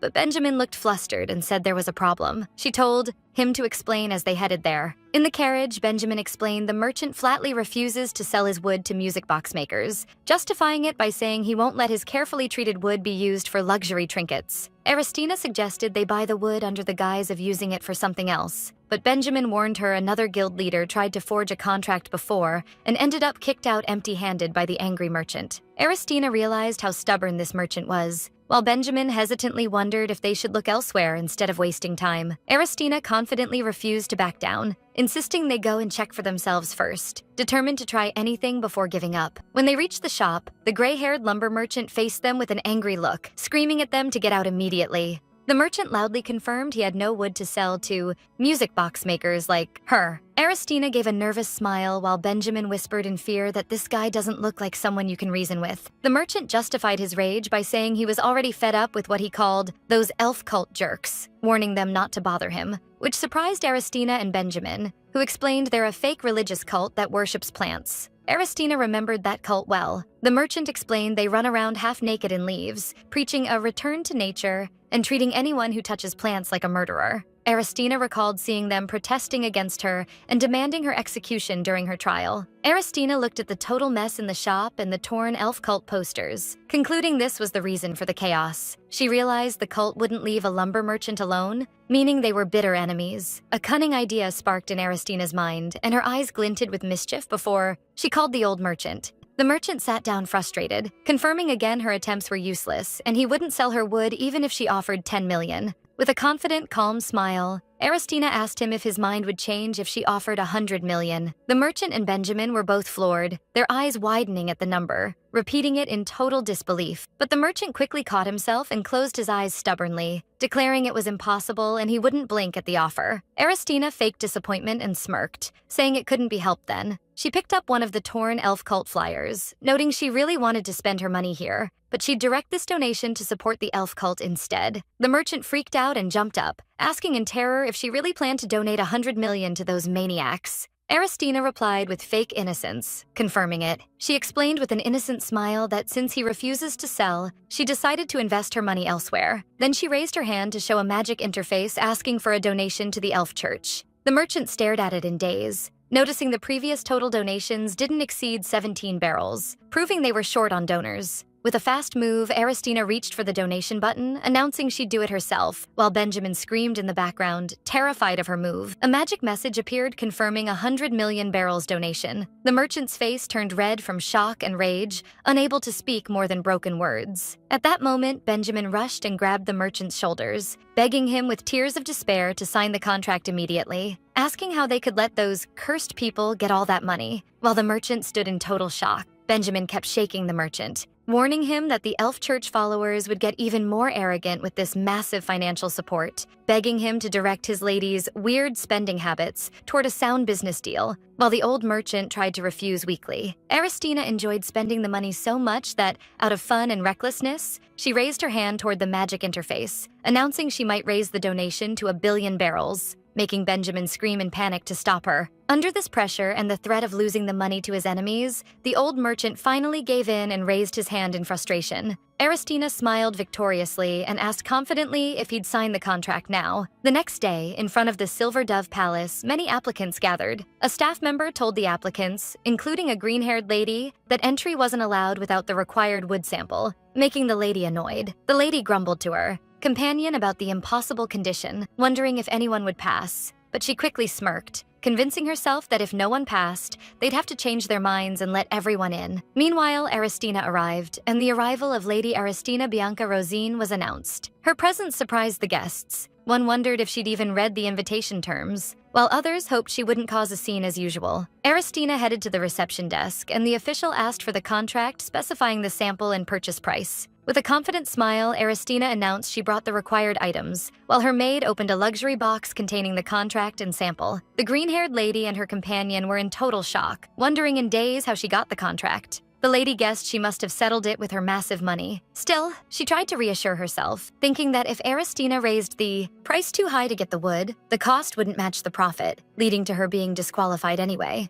But the official confirmed Aristina's papers were correct and let her in, making the lady fuming with rage and confusion. On the other hand, Aristina passed her with a mocking smile, thinking there was no law against spending money to get wood, and she just used her smarts a bit. Once inside, Aristina looked around, wondering if anyone from the Duke's family attended, since she desperately wanted to brag about her skills to them. Suddenly, she spotted a familiar person, Eunice, Duke Carnell's chief aide. Eunice hid behind a bush to watch her. While Aristina expressed surprise, the Duke sent his chief aide despite her thinking he wasn't interested in this project at all. Aristina realized the competition would be tough and vowed to perform this interview perfectly. At that moment, the staff told her she could enter now. Aristina was led to a waiting room and told to wait there for a bit. She sat thinking seriously that securing this contract would boost her status in the family, preparing mentally for potential questions. Suddenly, a violent shaking sound echoed, and the ground started trembling under her feet, making her wonder in terror if it was an earthquake. She tried to hold on to her bag during the shaking, complaining that at this rate they wouldn't even be able to do the interview, and mourning how hard it was to get that precious sample. Aristina heard Lady Perovia's voice calling out in fear, asking someone to stay in their place. She concluded the precious future client was in danger and tried to get up fast, but her attention was suddenly caught by her bag starting to glow with a bright, weird light. She pulled the wood sample out of the bag, only to find it emitting a stunning green light with magic energy like vines wrapping around it. From that energy, the wood started making calm, sweet musical notes. Aristina described it to herself as a lullaby. In a magical scene, the green energy opened to reveal a glowing green jewel that grew directly from the wood, making Aristina stare in total daze and awe. Along with this weird event, the earthquake stopped and everything went quiet. She heard a man's voice talking to who he called First Aunt. Aristina raised her head to find the speaker asking the aunt if she was hurt, only to be shocked when she realized this elegant man was none other than the old lumber merchant she'd dealt with yesterday. She wondered in confusion why he was here in the palace. Lady Perovia approached her with a reassuring smile, asking if the situation surprised her. She noted she didn't expect her to worry about her like that, then apologized and explained she almost felt guilty for trying to trick her. Aristina's confusion grew, so Lady Perovia explained with the merchant's agreement that this test wasn't actually about music boxes as rumored. It was a secret test to find a contractor capable of handling the World Tree Lullaby. Aristina stood there failing to understand, so the merchant asked seriously if she was aware of the curse the dragon blood owners carry, promising to explain all the mysterious details surrounding this test. The old lumber merchant explained the first emperor had prepared several countermeasures to stop that curse, revealing one was known as the World Tree Lullaby, which manifested in that glowing green jewel. Aristina stared in daze at the jewel in her hand, while the merchant confirmed what she held was exactly that, lullaby, adding that harvesting it only requires the power of spirits. The merchant went on to explain that spirits and dragons cannot deal or trade directly, so humans were used as middlemen. But he noted sadly that as soon as these middlemen realized the value of that power, they were consumed by greed, trying to use it to control the transcendentals and seize power. He confirmed in a dark tone the result always ended in a guaranteed disaster. However, he reassured her that luckily, after many trials and errors, they finally found people capable of handling this dangerous mission well. He approached with a serious and strict look, announcing those people are none other than greedy devils who chase money with total clarity and transparency. Then the merchant pointed his finger directly at Aristina, announcing loudly they were looking for people exactly like her, leaving her frozen from shock. Aristina stood wondering in confusion if that was a compliment or an insult. Lady Perovia stepped in with a calm smile, adding that Lady Aristina had even defeated the Great Spirit in a duel, making Aristina more confused, flatly denying it and confirming she'd never seen the Great Spirit before. At that moment, the old merchant pointed to himself with pride, announcing he is the Great Spirit. Aristina was in total shock, her tongue tied, after realizing this stubborn old merchant was the Great Spirit they were talking about. The old guy admitted he never expected her to sponsor the elf church, explaining he despises them because they spread their ideas using his name. Aristina felt super embarrassed and rushed to apologize, but the old man laughed cheerfully, confirming the most important thing is that she passed the test. The old man recalled how she rejected the chance to get close to the imperial family and top figures, and instead put herself in a tough spot to save her staff and secure the contract. Lady Perovia looked at her with admiration, confirming she was the talent they'd been looking for. The old man added that watching her reminded him of his youth, while Aristina thought to herself pragmatically that she only did it because she didn't want to lose her source of income. Their talk was suddenly interrupted when the doors opened and Crown Prince Aldensis entered with the second Prince Zikrin, asking if the final candidate had been chosen. The two princes stopped in their tracks seeing Aristina, shock written on their faces as they said her name in daze. Prince Zikrin exploded in anger, objecting strongly and considering it totally illogical to choose Aristina as the contractor for this secret project. Zikrin continued his attack, reminding them she'd been chasing his brother, the Crown Prince, every day since she was 7, accusing them of choosing someone who embodies shady motives. The old man gave him a sharp, strict look, asking in a threatening tone if the prince doubted his judgment. Zikrin backed off a bit, sweating, trying to justify he didn't mean that. He was just surprised. The old man turned to Aristina, explaining that what the prince said might have been true in the past, but not anymore, confirming confidently her current motive is money, which Aristina confirmed with a proud smile and a nod. Zikrin felt super frustrated, noting she'd claimed similar things before. The old man expressed his total confusion about who was obsessed with whom in this situation. In a moment of reflection, Aristina told them feelings don't last forever, concluding that after chasing the prince for over 10 years with nothing in return, it was totally natural to feel drained and hopeless. She confirmed the Great Spirit's words were 100% correct, while secretly marveling at his ability to express the situation so eloquently. Then Aristina bowed with extreme elegance, offering a sincere apology for her past rudeness and overstepping, promising this behavior would never repeat and asking them to end the misunderstanding. She added with a bright, confident smile that she sincerely wishes happiness for the Crown Prince and Lady Serene, while secretly hoping they wouldn't even think about killing her anymore. Aldensis stared in daze and was silent for a bit, before turning away muttering he understood, which left Zikrin in total shock and unexpected surprise. With an expression of regret and sorrow, Aldensis placed his hand on his chest and apologized to Aristina for failing to understand her feelings and doubting her so harshly, asking for her forgiveness. Aristina replied with total calm and without hesitation that she obviously forgives him. Zikrin was in a state of total daze and confusion, unable to believe Aristina's feelings for his brother had really vanished. While she gave him a calm look and called him a fool in her head, Aristina quickly moved past the moment, turning the talk toward the contract mentioned earlier, expressing with a confident smile how grateful and honored she was to be chosen. Then she addressed Lady Perovia and the Great Spirit, explaining sincerely her real goal from the start was the music box deal, praising Lady Perovia's products and confirming it's a stable and very profitable trade. But Lady Perovia grabbed Aristina's hands with an apology and a sorry look, explaining she decided to hand the music box business to her maid who cared for her all her life. Aristina smiled kindly and reassured her it was fine and she just wanted to prove her seriousness. Aristina used this rejection smartly to announce with a calm, faked smile that it seemed hard then for her to move forward with the stabilizer deal, wishing them luck in finding another contractor.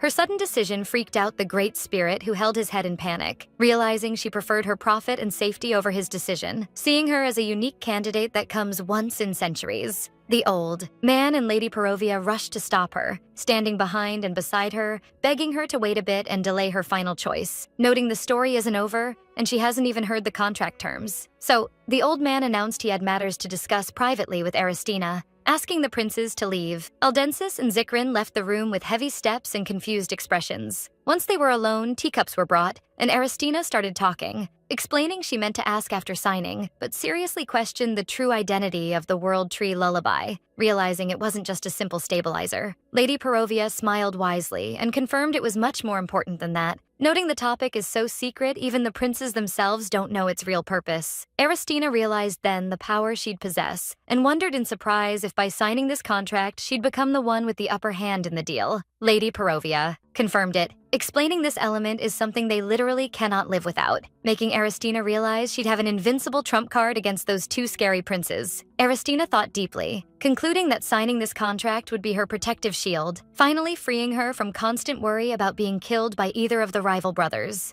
The old man broke her thoughts with a light cough to get attention, then handed her a paper with the unit prices for the lullaby, confirming her profit margin far exceeded what she'd make from music boxes. Aristina looked at the paper and was totally floored, asking in a shaking voice if this insane figure was really for just one unit. The old man nodded, confirming this is exactly the stable and profitable trade she was looking for. Aristina closed the file, thinking this amount might not seem huge to a filthy rich family's only daughter. But for her, the situation was totally different. With an expression of determination and satisfaction, she announced her firm decision to close the deal and sign the contract immediately. The scene shifts to outside her palace, where Aristina was happy that getting a contract that guarantees massive profit and safety was like winning the jackpot. She kept walking and humming happily, thinking this huge achievement would finally earn her some respect and appreciation from her father, the Duke. But she suddenly stopped when she spotted her father standing alone, and questions started spinning in her head about why he was there. Aristina assumed the rumors of her success had already spread, so she headed toward him with confident, cheerful steps, telling him there was no need for this hyped and excited welcome. Her father turned toward her, asking harshly if she'd lost her mind. Aristina flinched from his harsh reaction, and her smile faded into shock and confusion, wondering in terror secretly if she'd messed up something again without knowing.